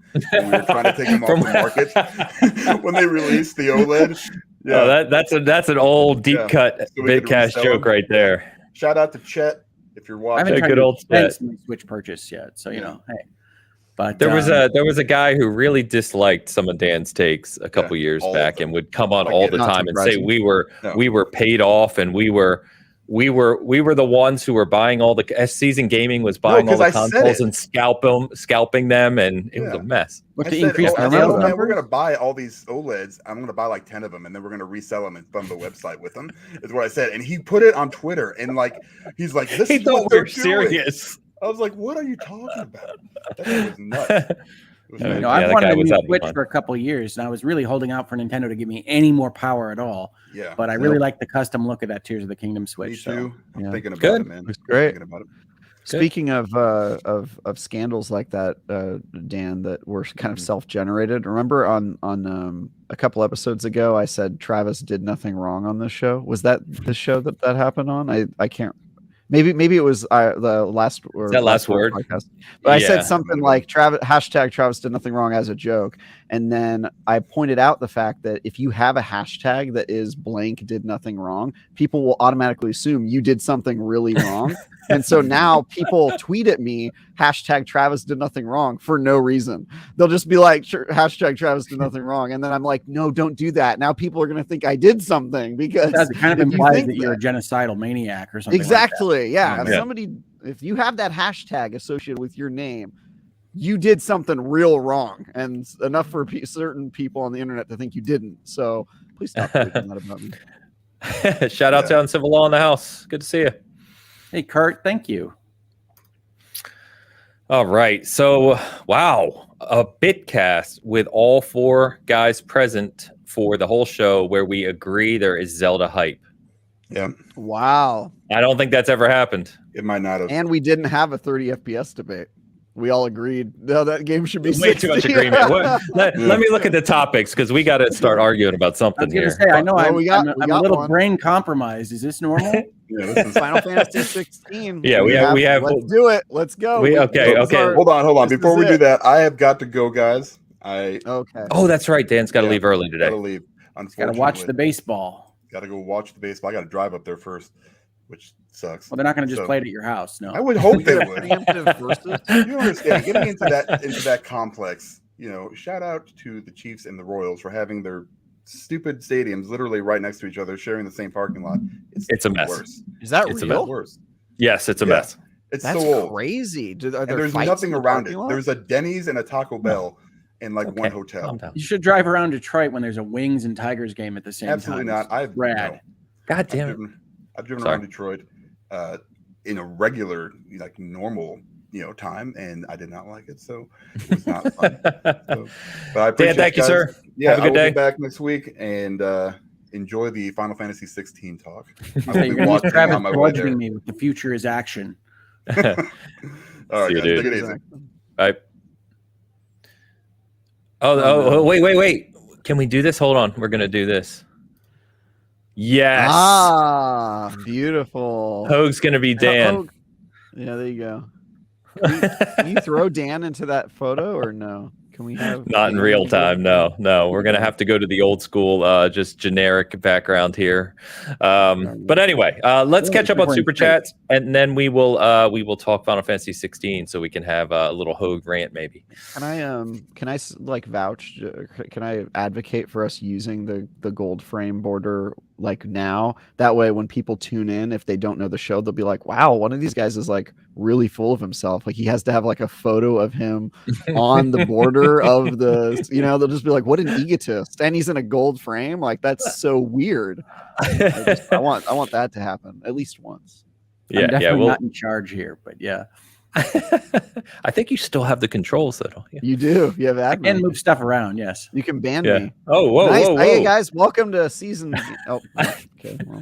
Yeah. We don't need Travis having any more power than he thinks he already has. So yeah, let's slow that down. I don't think I have any power.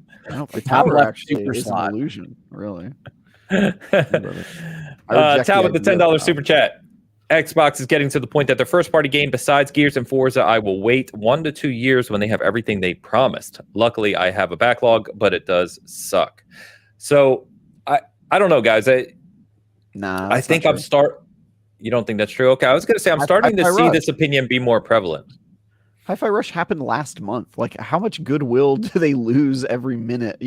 Redfall's a miss, but I just do it game by game. There's no reason to pick on a developer or publisher and be like, oh, all their games are bad. It's just demonstrably not true. Hi-Fi Rush was February because that was the first game I played when I got back home. Yeah, so 2 months? 2 months, yeah. Basically just came out. Yeah, I feel like they lose goodwill immediately, which that's fair. I mean, the consumer is going to react to decisions like this, and this is a bad decision. There's no two ways about it. I think it's more of a symptom of what we discussed, right? I think they've had too many instances where expectations haven't been managed properly or met. And I think that has detracted from people's opinion of what's going to come. I agree with you. It should be a case-by-case basis. But I think that that's what drives the sentiment. I mean, I think you're going to pay PR penalties for Halo missing launch. I mean, that was your keystone. Yeah. I think they're Yeah. They're always going to pay, and people love to hate the big publishers, and I get that. There's a lot of stuff going on. I'm not trying to hate Microsoft. I've said in this space and other spaces, look, we should all be rooting for them to succeed as they collect all these assets, because they're going to have all those assets. We don't want them to fail in using them. I want Microsoft to succeed, but I'm not seeing it right this second. Yeah, I genuinely, like I said, I think there are issues with management and the prioritization pipeline. And that's not just throwing big words in order, but I genuinely think that's what it is. And I think they need to get that in order and in shape, especially before ABK is finalized, because you're bringing on 10,000 more people. And yeah. Anyway, Ash in the chat says, hey guys, just got here and I can't believe the news. # Travis did nothing wrong. No. Yeah, I saw Mr. Badbit tweeted at me. Travis did nothing wrong. Like, as soon as I said we'll get that like, trending. Yeah, please, let's get it trending. Thank you, Tal. Appreciate you. Rainman YYC with the $11 Canadian super chat. I buy robot systems for manufacturing. One thing I've learned is that if it's at all possible, you give the vendor the time to deliver a finished product. You'll pay bigly for forcing delivery. Bigly. Yeah. Yeah, that's time, true. quality, and price, right? But people talk about this all the time. Anytime Xbox delays a game, they go, "Oh, Xbox doesn't know how to manage their studios. They keep delaying stuff. They haven't had any games come out this year." And then anytime they force a game out, they go, "Wow, you forced that game out." I would prefer neither. See, I don't think, first of all, that's fair, because those are not necessarily the same groups of people. But I'm not sitting here saying that I want either. I don't want you to have to get into a situation where you've used all your marketing muscle on a game that isn't going to deliver the product that you want to deliver it. I want you to have it so that your pipeline in the months behind the scenes, where I don't get to see how it's all working, is being properly run, so that you get to a place where you've got a game ready to release when you said it was going to be ready to release. Yeah, I agree. I think there's something going on there, and I don't think it's a either or. You can certainly have a game that comes out at the right time and be good. There's lots of publishers and developers that do that, but if you have to make the choice, I think the developer / publisher probably knows better than us. If they really think that Redfall is good in every way except for it doesn't hit 60 FPS, then yeah, I probably agree with their decision. But I just don't get that impression in this case. You don't think business model or publisher or PR enters into this equation at all? Because I think there's at least some pressure from Microsoft on this. I think they do, but I think there has to be, because creative types will spin a game forever if you don't have somebody on the business end kind of, pointing a shotgun at their back at some point. And I think that's a healthy part of game development, is there has to be a little bit of pressure from corporate to get the game out, because it's a business at the end of the day. And also, if you tell creatives you have a limited timeline, they will take you up on that offer. They will make the game forever. That is like how a lot of them work. So you can always add stuff, sure. Yeah, you can always add stuff. It could always be a little bit better. And I think I think it's good. It's healthy to have a PR person in the room or a marketing person in the room going, guys, we can't put in every feature. You can't put in every level. And maybe that's because I watched the Psychonauts 2 documentary to conclusion, where a lot of that happens, where there, it's a lot of creative people saying, but I don't want to cut anything ever. And that's not really. You got to be willing to kill your babies, as my brother says. Exactly. There's prioritization. Prioritization is one of the biggest elements of game development from everything we know about it. Yep. Right, man. Thank you for the super chat. Hargeet's back with a $5 super chat. Given the Redfall situation, do you think Starfield will launch with 60 FPS? No. Will any first party actually push the Xbox hardware, mesh shaders, SFS, etc.? So we have a couple videos actually up on the Season Gaming channel side for the Record series, where we talk about specific hardware features and tech features like mesh shaders and super resolution and those types of things. So you're seeing that here and there, and we keep hearing that the XDK, the Xbox Development Kit, is being updated to support these features for development. But it's really about it's always down to the developers, right? Whether or not the developers have the time, the resources to deliver on those things and put those things in. And sadly, especially with cross-platform development, if it's a feature that is not on all platforms, it's usually underutilized. But again, Redfall's first party in theory, Starfield's first party, Halo's first party.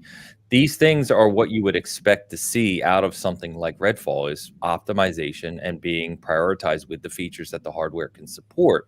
And that goes back to what I already said. I'm not going to say it again around, kind of first party internal prioritization of resources. So, and I wouldn't say that from Arcane necessarily. I don't think of them as graphical showpieces. I do think that Microsoft is positioned like Ninja Theory to be that kind of star in the night sky. So I'm interested in seeing what happens with Hellblade. Yeah, me too. And I think Starfield is probably not the best example if you're looking for like pushing the hardware in the direction of GPU or CPU performance, because that's never really been Bethesda's thing. I don't know if they have any games that have come out 30 FPS at launch, or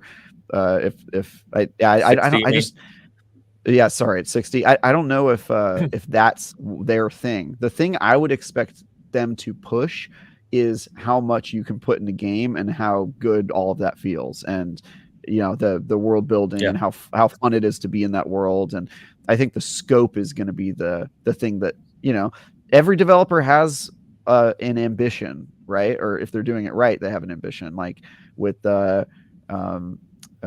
Plague Tale Requiem, the ambition was rats, and we love knocked it out of the park. The RPS. Rats. Yeah, the RPS was their ambition. With Starfield, I think their ambition will be scope and detail and level of depth. And I expect to be massively underwhelmed by the graphical styling of Starfield. And then I think games like Hellblade 2 and Forza 8, their ambition is technical performance and pushing the boundaries of the console. And if they don't do those things, people will be disappointed. But that's why I always say one size does not fit all when people test me on the 60 FPS thing, because I say, look, it just depends. It's up to developers to make that decision. And some games are great without 60 FPS. Some games, you look at them and you go, that really should be 60 FPS. Redfall is one of those for me. Forza 8 is one of those for me, right? If Forza 8 it launched at 30 FPS, people would be rioting in the proverbial streets. Well, that reminds me of when we were playing Gotham Knights together, and I'm like, this feels like it's aimed at 60, but I'm not getting 60. Yeah, exactly. And they're not even adding it. Like, they're not adding it because that game is so poorly optimized. I don't even think it's in the realm of possibility. But that was also advertised as 60 FPS, same situation. And I can be hard on a game when they don't meet expectations or provide an experience that's good. It's just that games like Starfield, I wouldn't want to force a game like Starfield to have 60 FPS, because I know what they would have to cut to do that. Yeah, that's fair. Right. Yeah, it's fair. Thank you, Harjeet, or Harjeet, if I'm pronouncing it improperly. I apologize. Good old Gecko Gamer in the house with a €6 super chat. Which is better, Hoeg? Resident Evil 6 or Deathloop? I don't want to play games anymore. Is this like the opposite of a Sophie's Choice? You pick two of your enemies and one of them has to go to the camps? Resident Evil 6 is definitely better than Deathloop. No. Oh, my God.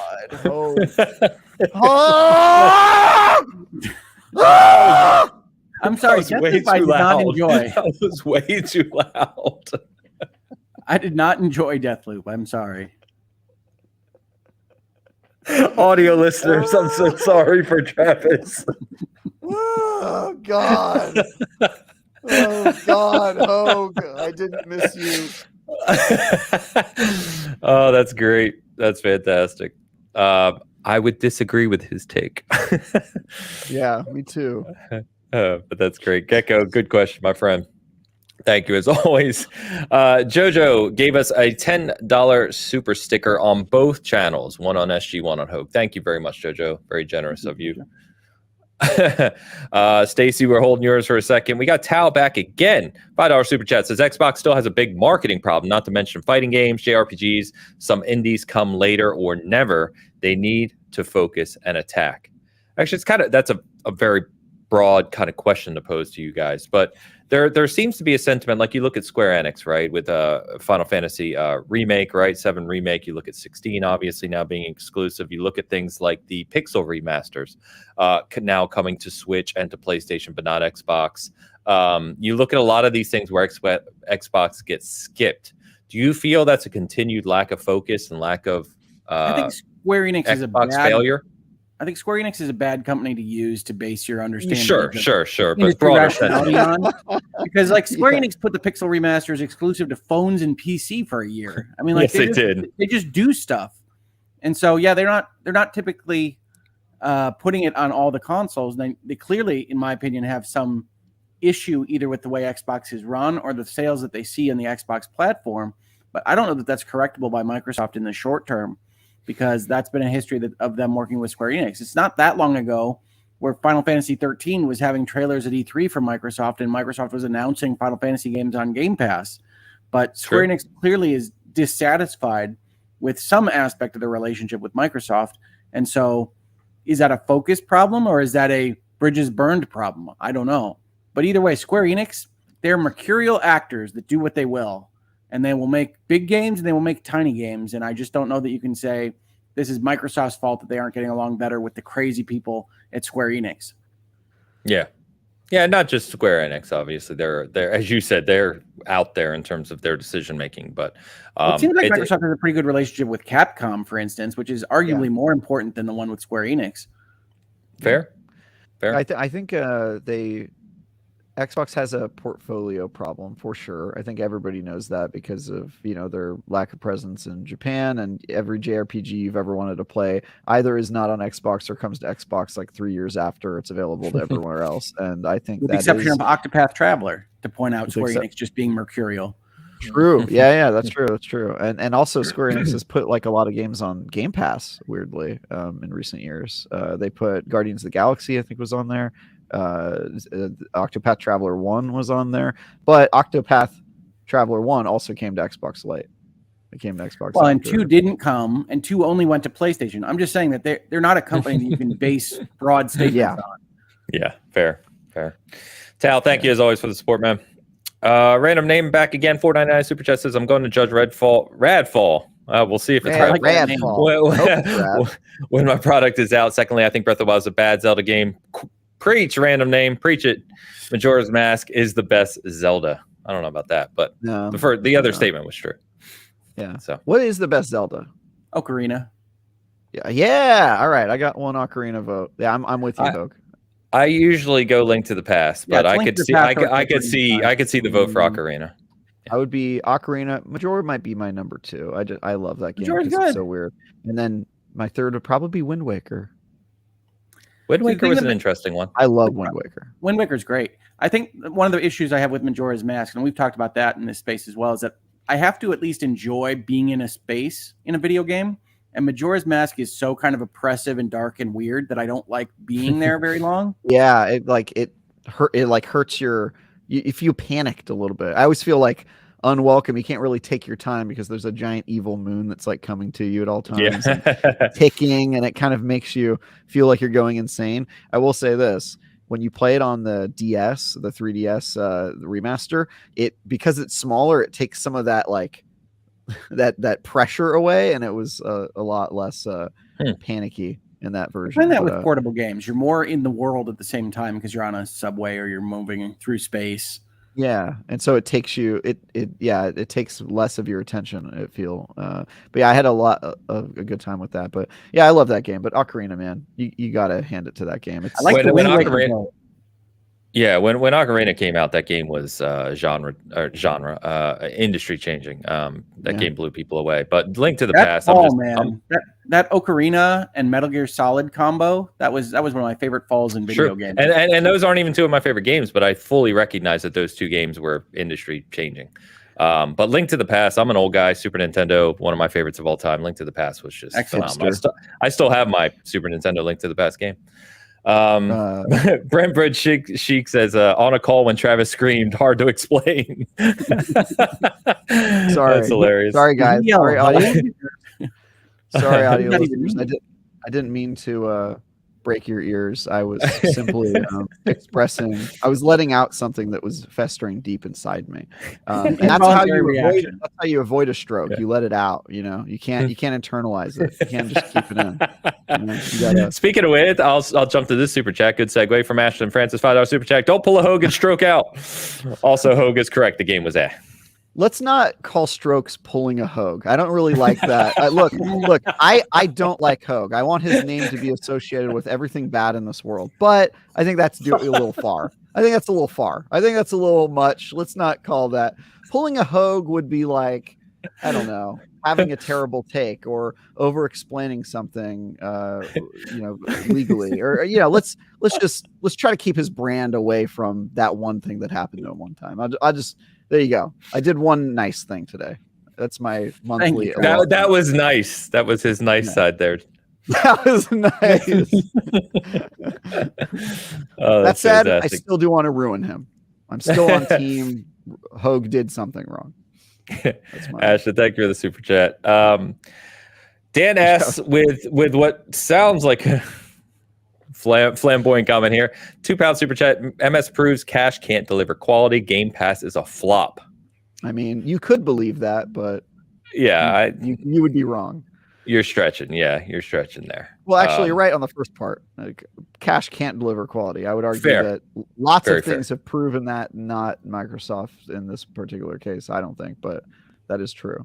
But Game Pass is not a flop. Well, maybe he means on the delivery of AAA games. I don't know. Maybe. Well, if they're using, to Dan's point, right, even though he's gone, if they're using it as a crutch to be an excuse for delivery of lacking features or whatever, or kind of late delivery on some features, that's an Xbox problem. That's not a service problem, right? That's their delivery still. It's nothing wrong with Game Pass per se. So anyway, thank you, Dan, for the super chat. Rob Frawley, always around. $10 super chat. Can you query Hoeg as to which Hoeg frame he prefers, the Blue Modern or the Aureate? It's gold, sir. Gold. We've discussed this. I think I said I was okay with the gold one. Yeah. It is gaudy. It's like a velvet Elvis painting somewhere. I don't know. Yeah. Which one do you prefer? Boring and bland Hoeg or awesome Hoeg? Both are acceptable to me.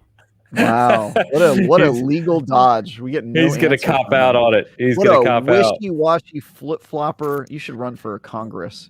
Honestly, legally, I think I'm in the right here that because he will not make a definitive statement, we defer to the prior democratically elected frame two times over, by the way, which is gold. I mean, by the way, Hoeg, I would like to talk to you about a legal case.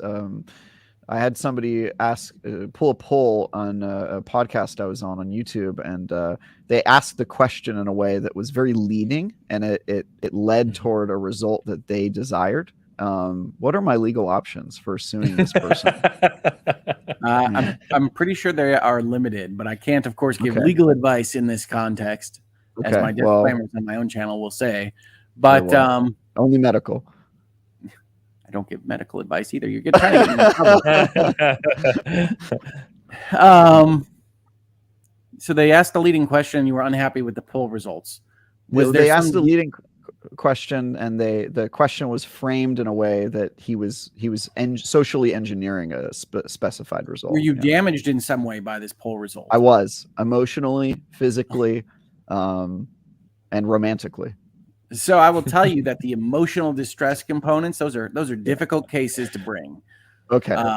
And certainly in the context of an internet poll, the court might be just as likely to say, suck it up, buddy. Okay, but he also pooped in my bed. Does that change anything? Well, where have we gone on this show? What has happened? About the poll that you ran for the frames. This is my case against you, Ains. Are you now suggesting that Ains pooped in your bed? I don't know what's Someone did it, okay? And you keep this up, and I'll say that. Fun. All right. And then very last, I always say for the last, you know where we're going with this, Travis. Let's hit us. Oh, boy.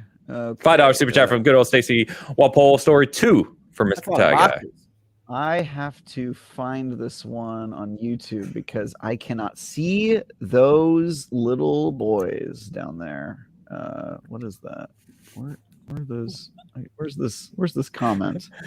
By the way, we passed 400 live combined. Thank you all. Great to have some people hanging out with us today.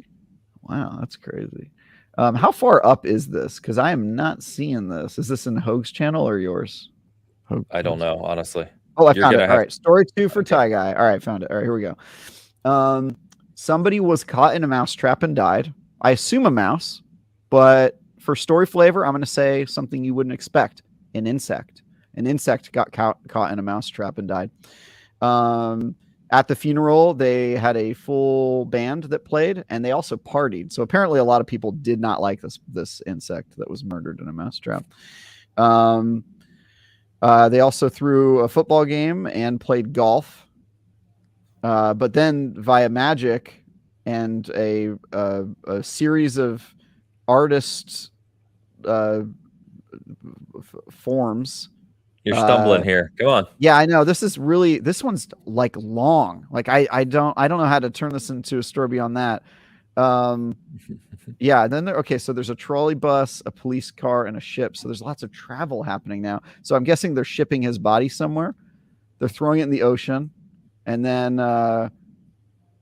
they drink and eat. They threw it into a hurricane. They threw it into a hurricane, and then there were a bunch of animals there. And then suddenly they introduce a supervillain, really the last act here. This is like, I feel I would have introduced the villain a little earlier in the story. And then a woman dances. And is this a sad story? I don't know, but there's a lot of emojis is my point. And if you want to know the rest of them, there's an alien clown at the end. That's always fun. An alien clown. And then I think that's a person saluting or a person who has a hand for hair, maybe. I don't know. With you complaining about the introduction of the late villain, I kind of want to see Travis does critiques of the. Instead of explaining the story, I'll just critique the emoji selection. The character action in the second act was really lacking. It has a pacing issue. Yeah. Travis reviews emoji stories. All I'm saying is either you want me to say the emojis and I'll say them the best I can, and then you'll laugh because I'm bad at describing emojis, or I'll give you a story, but we can't do both. That's just it's too much. So yeah, it's too much. Stacy, thank you. All right, guys. Final Fantasy XVI State of Play, PlayStation State of Play, over 20 minutes from Yoshi P and the group there on Final Fantasy XVI. Seemingly wildly popular from all the reports I'm seeing in terms of sales and pre-orders and whatnot. So yes, you can just ignore everything I'm about to say. I would say that the overwhelming response was positive to this from what I've seen a couple shows talk about it. Our friends over at Trophy Room live reacted to it or talked about it specifically. I think people react very well to shiny lights and sounds. It's like a casino, Someone flashed some keys in front of them and they got excited. So I will say I'm still you're going to definitely be harder than me. So I'm still intrigued by this game in the sense of kind of the world design and the characters and getting back to some of the things I like about Final Fantasy. But I think they showed a lot of the combat, right? And it's obviously a very big focus for the game that they've gone to this real-time kind of Devil May Cry-ish combat system. If I can comment on that just briefly, please. One of the things I noted watching the State of Play is that the sense that I got of what they were showing in the combat was almost apologetic. Right? Like what they were focused on during this combat sequence was you can use these things to get out of what we've added in terms of timing and skill. And don't forget that you can turn the difficulty down. Like those are the major takeaways from this State of Play is like, does all this look like garbage to you, Final Fantasy fan? You can get out of it. Like that was what they said in that video. That's really what I took away. I could see that from the Hoeg angle of viewing this video. Yes, I thought they were approaching it from an accessibility standpoint to say that this is going to be my assumption was if someone's watching this who can't it's a kid or someone accessibility issue who can't keep up with kind of fast-paced combat, right? You can do X, Y, and Z to help you still get through the combat scenarios. But I don't know, man. We're sorry. This is where we think the market is right now, but we apologize for that. We've added all of these crutches for you if you need them. Yeah, and I will say, now that I watch this, right, and we've seen quite a lot of this game now, 100% I would prefer turn-based combat. I know I'm an old Final Fantasy stan when it comes to those things, but this is not really intriguing to me. I don't buy Final Fantasy for action-based combat. And the fact that they said that in this, that they showed the companions who they said are tuned or programmed to help you. Yeah, they'll just help you automatically. So I guess you never know what they're going to do. You have no control over them per se. Like direct control. You get an AI person with you occasionally. Yes, we understand. Thank you. Very Final Fantasy. Much excite. Yeah, I'm not digging that. I think for me, the game itself looks a lot better than Final Fantasy 15, which did nothing for me. But yeah, the combat doesn't look too great. The other thing I want to just call it, and this is a weird nitpick, I realize, I'll say that ahead of time. The UI in this game looks so bland and generic. They love that. It's like the rectangles. They love that. It's horrible. It's like just plain white, nondescript font on everything. And I'm like, this has no personality at all. May not be final. No, it's definitely fine. At this point, it launches in 2 months. It's absolutely final. But I mean, you can look at Final Fantasy 14. It's a very kind of bland functionality that is preferenced over style. And I think that's a choice. I think that's okay. I agree with you, by the way, but I think that's okay. But when you want to get me excited about hold down the bumper button and see like the lock-ons come on, it's just not what I'm excited about when it comes to the Final Fantasy property. Yeah, and a lot of UI nowadays, especially, with bigger projects like this, it's all about accessibility, right? So it's making sure that anyone playing it from any angle or different platforms, eventually when it moves to PC or what have you in the future, it works across all these different things. So I get that from a design and development perspective, but it's just... They wasted all of their unreadable style on Forspoken. It's just boring to me. Like, I like when games have personality, right? And it's not to say this game won't, but just the UI just screamed to me like, good God, could this be any more generic? But anyway, I don't know. Travis, you've been relatively quiet on Final Fantasy 16. Where are you on this game? Yeah, Final Fantasy is one of those games that I play all of them, but I don't have a ton of stake in them. So I saw this and I kind of was watching it out of one eye while I was working on something else. And I kind of thought to myself, like, okay, this looks kind of interesting. What is Hoeg gonna hate? Yeah. What is Hoeg gonna hate? Yeah, it kind of was in my mind as like, oh yeah, this looks like stuff that Hoeg is gonna be disappointed at all turns. But I'm gonna reserve judgment until I play it. I don't know what this game is like. I don't know what they're shooting for, but I do know that it's a kind of a new direction for the series, and I don't think that's necessarily a bad thing. I'm open to the new idea. I will say this, to Hoeg's point, what do we think of them calling it the first action role-playing game in the Final Fantasy series? Is like, are we just supposed to assume 15 was a fever dream, or Square is not calling that an action game? I guess they're calling it not an action game. I'm not sure. Yeah, I mean, Final Fantasy hasn't been turn-based for a while, and I know they've had a lot of action games. Yeah, they've released one game in 6 years, so I mean. 13 was very turn-based. Yeah, but I mean, Final Fantasy VII Remake was also pivoted to... 7 Remake is turn-based. Yeah. Turn-based? Yes, it's turn-based. It's a hybrid, but yeah, it's turn-based. Yeah, 7 Remake. Yeah, they developed that new system for it, but it's turn-based and action at the same time. Yeah, it's both.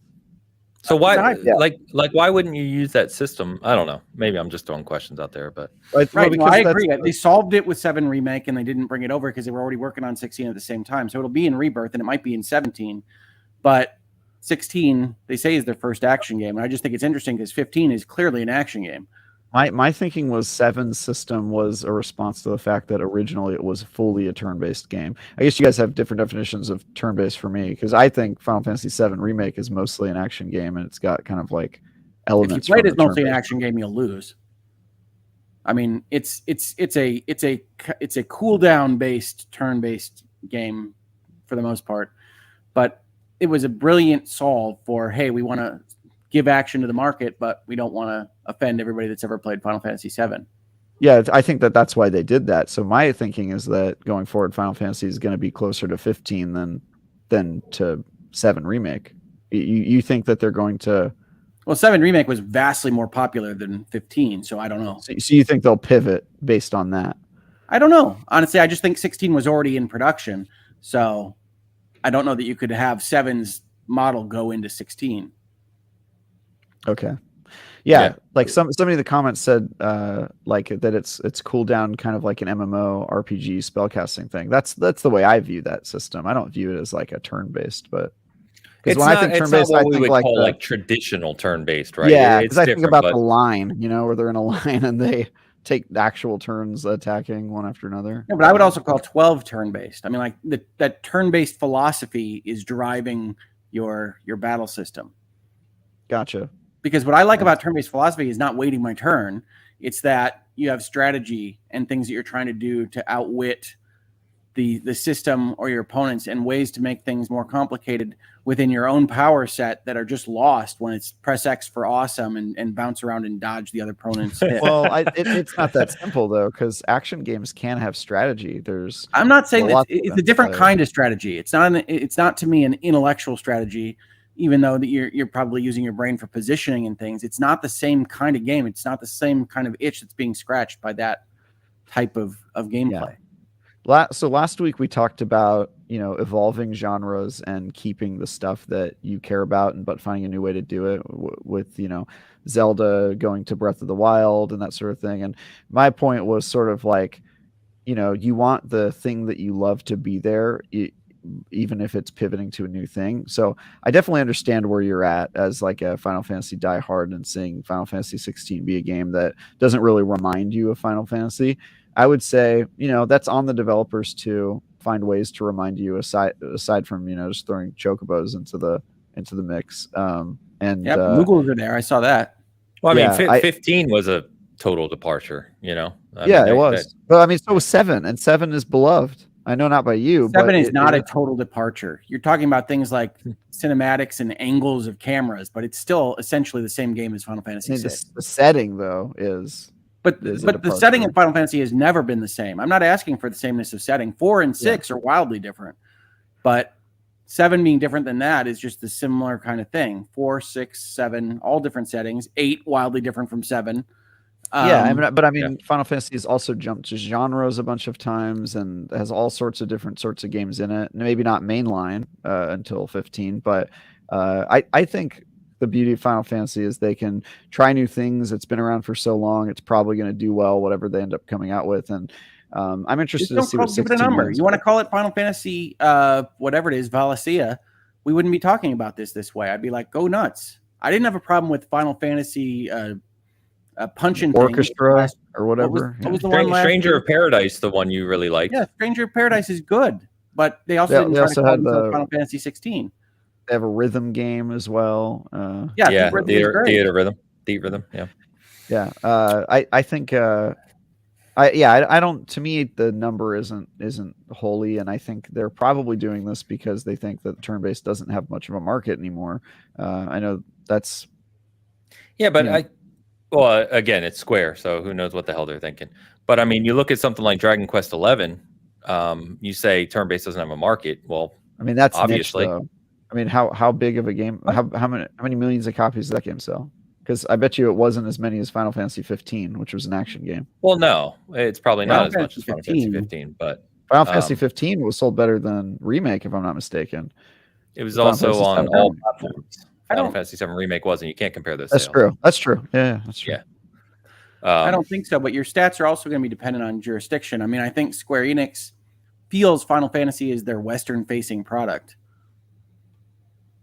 Yeah, maybe. Yeah. And Dragon Quest is. I mean, 15 clearly demonstrated that to some degree. Yeah.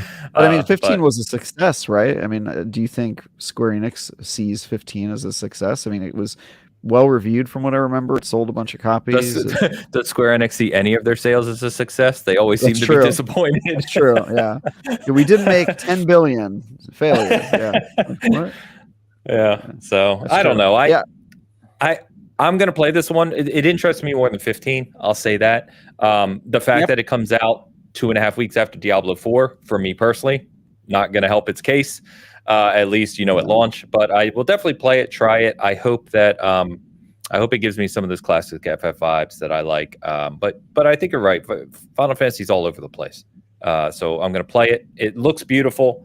And I think regardless of what we're saying here, anecdotally, the stuff I've seen is that people are freaking hyped for this game, and it's probably going to sell. Yeah, it's going to sell a lot of copies. Yeah, and I think that state of play was, I really do think, aimed at me. I mean, it's saying, don't worry about the combat here. Look at all this lore we've got in there. Look at all these kingdoms. I mean, I think it really was aimed at, don't worry too much about actually playing it. The problem is actually playing it is a big chunk of your time in a video game. So fair. Yeah, that math seems to check out for sure. So yeah, we'll see. All right. Well, it's only 2 months away. We've been talking about that game for a long time. So what's not 2 months away? Suicide Squad, which was delayed again this week, and not a trivial delay, delayed all the way to February of 2024. So this game, reminder, late last year, I believe the Game Awards, if I recall correctly, I could be wrong, we got what was confirmed to be their firm release date finally for Rocksteady's Suicide Squad, which was May 20-something, 26 or something. I don't even know how you give a February next year time frame. Once you leave the zone of immediacy, I just don't believe you. Yeah, that's what I was going to ask, actually, is, this is not like kind of the normal delays we see, especially once we were a month and a half from, well, no, we were a few months out because they delayed it without a date earlier this year. And then they came back this week and said February 2024. Now, from what the reports are in this is not due to any of the negative feedback they got on that last demonstration they did. But I don't know, guys. You're talking due to reports. They haven't said, they just said they're still working on the game. But you're talking 8 months from now, right? And remember, let's not forget they announced the delay earlier this year. So you're talking about a year, pretty much. Yeah. Extra on a game that was already delayed for an extensive period of time. So what are they doing here? This feels bigger than polished, I guess is the shortest way to say. Yeah, here's my hope. My hope is that they're sticking with their original vision, because like you said, I hope those reports are true, that it's not in response to the feedback or people not liking, loot systems in their game, because, it's their game to make, and I think that's fine. And B, people watching the game don't know what they're talking about. So just make the game you want to do, stay strong, whatever. But here's what I'm hoping the delay is. I'm hoping the delay is because that game looked pretty polished. I'm hoping that they're spending the next year getting in front of the live service model. That's what I hope they're doing. I hope they're spending the year flooding you with content day one. I hope they're building the content so that when you get day one, you've got the expansion, and then immediately after that, next month, they already have like the first, major release, because that's the thing that I think has killed so many live services. My hope is that they are seeing the writing on the wall of all these dying live services that did not plan a content roadmap and didn't get ahead of delivery. And they're saying, we don't want to be one of those. We don't want to have a year-long gap before we actually start putting out stuff like Halo Infinite or whoever else. And I'm hoping that they are spending this next year building post-game stuff so that when the game launches, it already has a pipeline, a content pipeline. That's what I'm hoping that this is about. That would actually make some sense to me for having such a random date in February next year, because the notion would be, well, we can launch whenever. We're trying to build the back end. Yeah, that's my hope. It would make sense. I feel that is a very optimistic, hopeful situation. Let him be an optimist, Ains. I would love for that to be the case. I certainly don't think they're changing the model of their game because some people didn't like its destinification. But yeah, I hope you're right. But that was the immediate reaction I saw online, was people were like, "Oh, good, they're listening to us," and I was like, "God, I hope not," because you guys. Honestly, I don't think that's enough time to wipe away. You're not changing the core gameplay of that game. Gotham Knights got delayed by about that much time, and guess what got stripped from it? All of the stuff. 60 FPS. That I don't think that was ever there. No, I don't think I'd heard that story. Did they have a looter shooter kind of thing going on? People have speculated that it was intended to be a live service game because of the stat screens and the way a lot of the bounty boards were made. And the villains don't make any sense for what's in the game. Yeah, I think that there's a lot of evidence to suggest that it was originally planned that it got stripped out, and it got delayed, I think, by about the same amount of time. And so that could be happening, I think. But I would, to me, that would be a big miss. I would say instead, double down, spend the next year developing the content. I would love that. That would be so great, because I think that's what kills Avengers, right? That's what killed a lot of these games that we're now seeing sunset. Because and this is the same parent company as Gotham Knights. I mean, this is Warner Brothers. And one of the things that's interesting about that, of course, is that they have a big win this year that they are looking at by comparison to every other company that's using their properties, right? So they're looking at Hogwarts Legacy and saying, "What are y'all doing?" Yep. Well, and they were importantly not doing live service, so we'll see. They have no DLC planned for that game, no expansions. Well, interestingly, Hogwarts Legacy also feels like it might have had live service stuff kind of pulled from it. It's got the timers in the room of requirement that are kind of weird. It's got these various little tendrils that feel like they might have been going a different direction at one point. Yeah, but it delivered on launch with a fantastic game, which is lovely for a change. Yeah, I'm one of the few people. I know I'm in. Well, I don't know if I'm in the minority, but it feels like I'm in the minority that I liked what Suicide Squad showed. I thought it looked fun. Too. Yeah, it looked really fun. Every game doesn't have to be this. I don't need Arkham again. Like I get that people want Arkham again, but it just looked fun. Yeah, it reminded me of Sunset Overdrive, Ains. Just like the silly, like flying around and complete chaos. Give it to me. Like, I'm here for that. That's not. Cool. With friends. Like, why not? They've got a couple problems with me on that game, which is I'm not interested in the property. I wasn't interested in how it looked, and then I definitely wasn't interested in a live service version of how it looked. So I mean, like that's not great for me. Market was ever going to be strong on the Suicide Squad game. Yeah, I don't care about the characters at all. I just thought the game looked fun. But anyway, we'll see. Who knows when we'll be talking about that game again? If it's not launched until February 2024. If my assumption would be we may see it again at Game Awards in December. Maybe. I guess we'll see. Last thing I want to mention is I wish I was writing the headline on the delay, because I would say Suicide Squad kills original launch date. You know, that would be my headline. Fair. Kills itself. Kills its own. Original launch date. Yeah, you gotta kind of allude to the suicide part. That's dark. Do I have a dark brain? Wow. Yes. Are you just learning this? Yeah, I think I just learned something about myself. Oh man, the last thing I want to mention was I don't know if you guys saw the trailer for this or have any interest, but Immortals of Aveum, which is the first game. Yeah, from Ascendant Studios, which is it's about 100-person or so, give or take. I did a little research this week. Studio that has been working on this game for about 5 years or so, and it's developers from the industry who have worked on properties like Call of Duty, like Bulletstorm, I believe, a few other games like that. But basically, what he said, the head of the studio said, is they always had this vision for creating a game that felt like Call of Duty, but literally like Dungeons and Dragons. Like instead of a helicopter, it's a dragon, and instead of using a gun, you're shooting spells, and basically like that. And that's what this game looks to be. It launches relatively soon. We have a quick preview of it up on the site, but I like the look of this. I thought it looked like it could be really fun. Yeah, I don't know if they can make a good game, but I know they can make a good trailer. Right. Yeah, and you know what concerned me is not that it was a bad game per se, but I got whiffs of Outlanders. Broken. No, what was the game? What's wrong with Outriders? Outriders. Thank you. No, that's what I said. It's not a bad game, but I just got whiffs of it. Like it Outriders, I was really hyped up for, and it just didn't hit that level for me. I'm hoping that this game can kind of deliver on what they're trying to hit here, but it looks really good. So if you haven't checked that out, some random strays on this show, and I want to defend it. It's a good game. Yeah, you are welcome to defend it. Outriders is a 7 out of 10, and with World Slayer, I would say it became an 8 out of 10. It's a good game. I like give you 7. I can give you a 7. Did you play World Slayer? I think Outriders brought a lot of Diablo principles into a new arena, and it's fun. Yeah, it's cool. Yeah, I just the writing was really bad, and the characters weren't great. And the thing that when you're gonna make a looter shooter, the thing that has to be intriguing to me is levels. Like the play space has to be intriguing. It just wasn't in Outriders. They just weren't. But the rest of it's okay. Anyway, Immortals of Aveum. If you haven't checked it out, trailer's up. Like I said, small preview on the site you can check out. But it looks cool. It looks different. You know, we always like to see different people trying new things.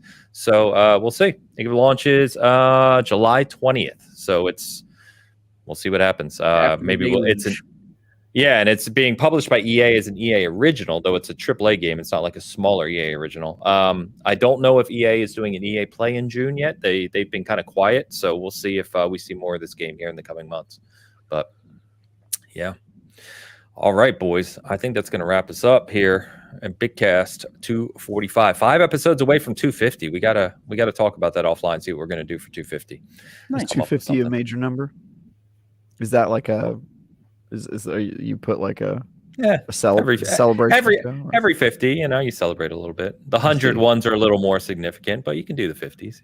Why not? See. It's kind of crazy, really. 250. That's a lot of episodes, man. And shout out real quick too. Going on right now and probably going to be running for a long time today. The Iron Lords, our friends over there, are doing their 300th episode today. Actually, I'm going to be joining them here in a little bit. I will pop my head in as well. Excellent. Nice. We should all join at the same time. Be like, "What up, Bitcast crew here?" I plan on joining here in about probably half an hour-ish. I'll do that. It's a total stream takeover. I'll drink to that. Yeah, let's take over. Okay. So what time are we saying then? Let's say 1:45 Eastern. That's outside my slot window, Ains. I can only show up at 2. Let's do 2 then. Okay, Travis. All of us with 2. So that's what, for 11 for me? That's 11 for you. Yeah, noon for me, or 1 for me. I mean, okay, all right. Well, Bitcast's gonna try and take over the Iron Lords podcast. Who knows who else will be on there at the same time? We'll see what happens. But we should just continue our show like right where we left off. Just like hop in and pretend like they're not there. We'll just be like, anyway, Ains, what do you think about just continue the show.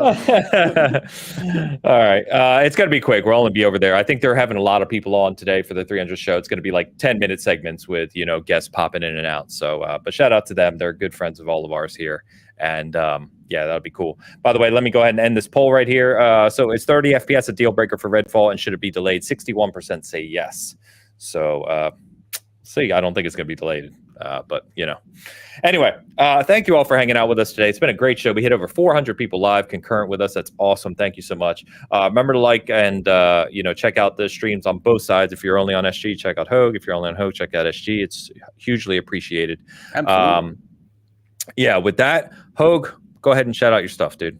Absolutely. So as I said, this week we put together our first 2 parts of what's going to be probably a 7 or 8 part series on the story of my stroke and recovery, which I really wanted to have because I think it's important information to talk about what I would have loved to have known before it happened and what I learned going through the hospital systems in Michigan. And we're going to have a fundraiser for a couple of those hospitals that saved my life on May 6, 2023. So please check out the channel at HoegLaw at YouTube for those videos, and we'll have part 3 up, I would guess, in a couple days from now, as well as interviews with my physical and occupational therapists later on as part of part 3.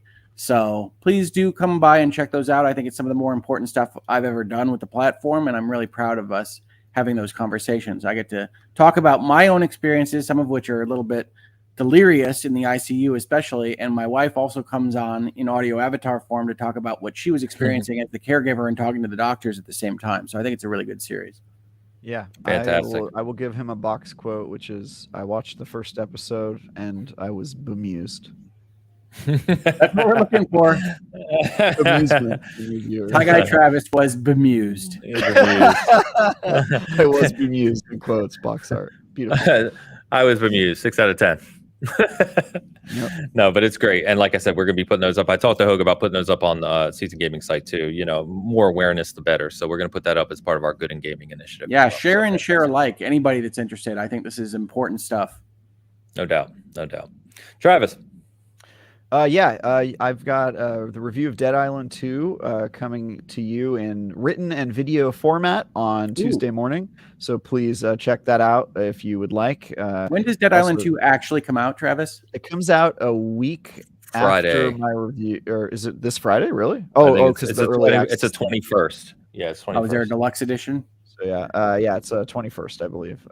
No, I don't think there's no early release. Really? It's just the 21st. Fully out on Friday? That's really surprising. Yes. Okay. Yes. All right. Well, I guess you can play that this week as well, but I'm not allowed to talk about it really much except to say that my review will be out, and you can check that out. And then I've got some. I'm looking forward to some zombie puns, Travis. I hope you delivered.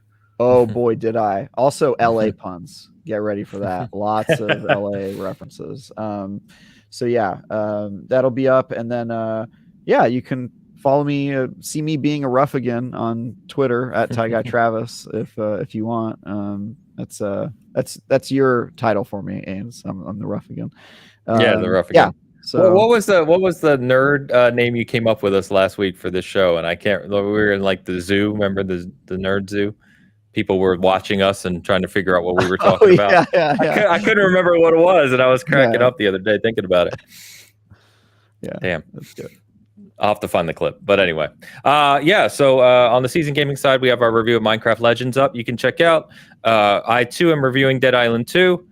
So same thing. We're not doing video. We're just doing written. That'll be on the site on Tuesday. Like Travis said, we'll talk about, obviously, our full thoughts on that next week's show. And then I am finally doing a video on the that $280 SCUF controller for the Xbox competitive controller. I've been delayed on that one. I was going to do it like a month ago, but that'll be up this week as well. So other than that, thank you very much, chat. You've been awesome today. Thank you for all the super chats. Thank you for the continued support on both sides of the house. It's super appreciative.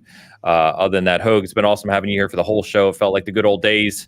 Yeah, it's been a record for me in staying on a stream, so I'm excited. We're getting that endurance up. Yes, beginning to end. Fantastic. So thank you guys, everyone. We will see you next Sunday, back with the full crew again, hopefully. And until then, have a good week of gaming. Peace.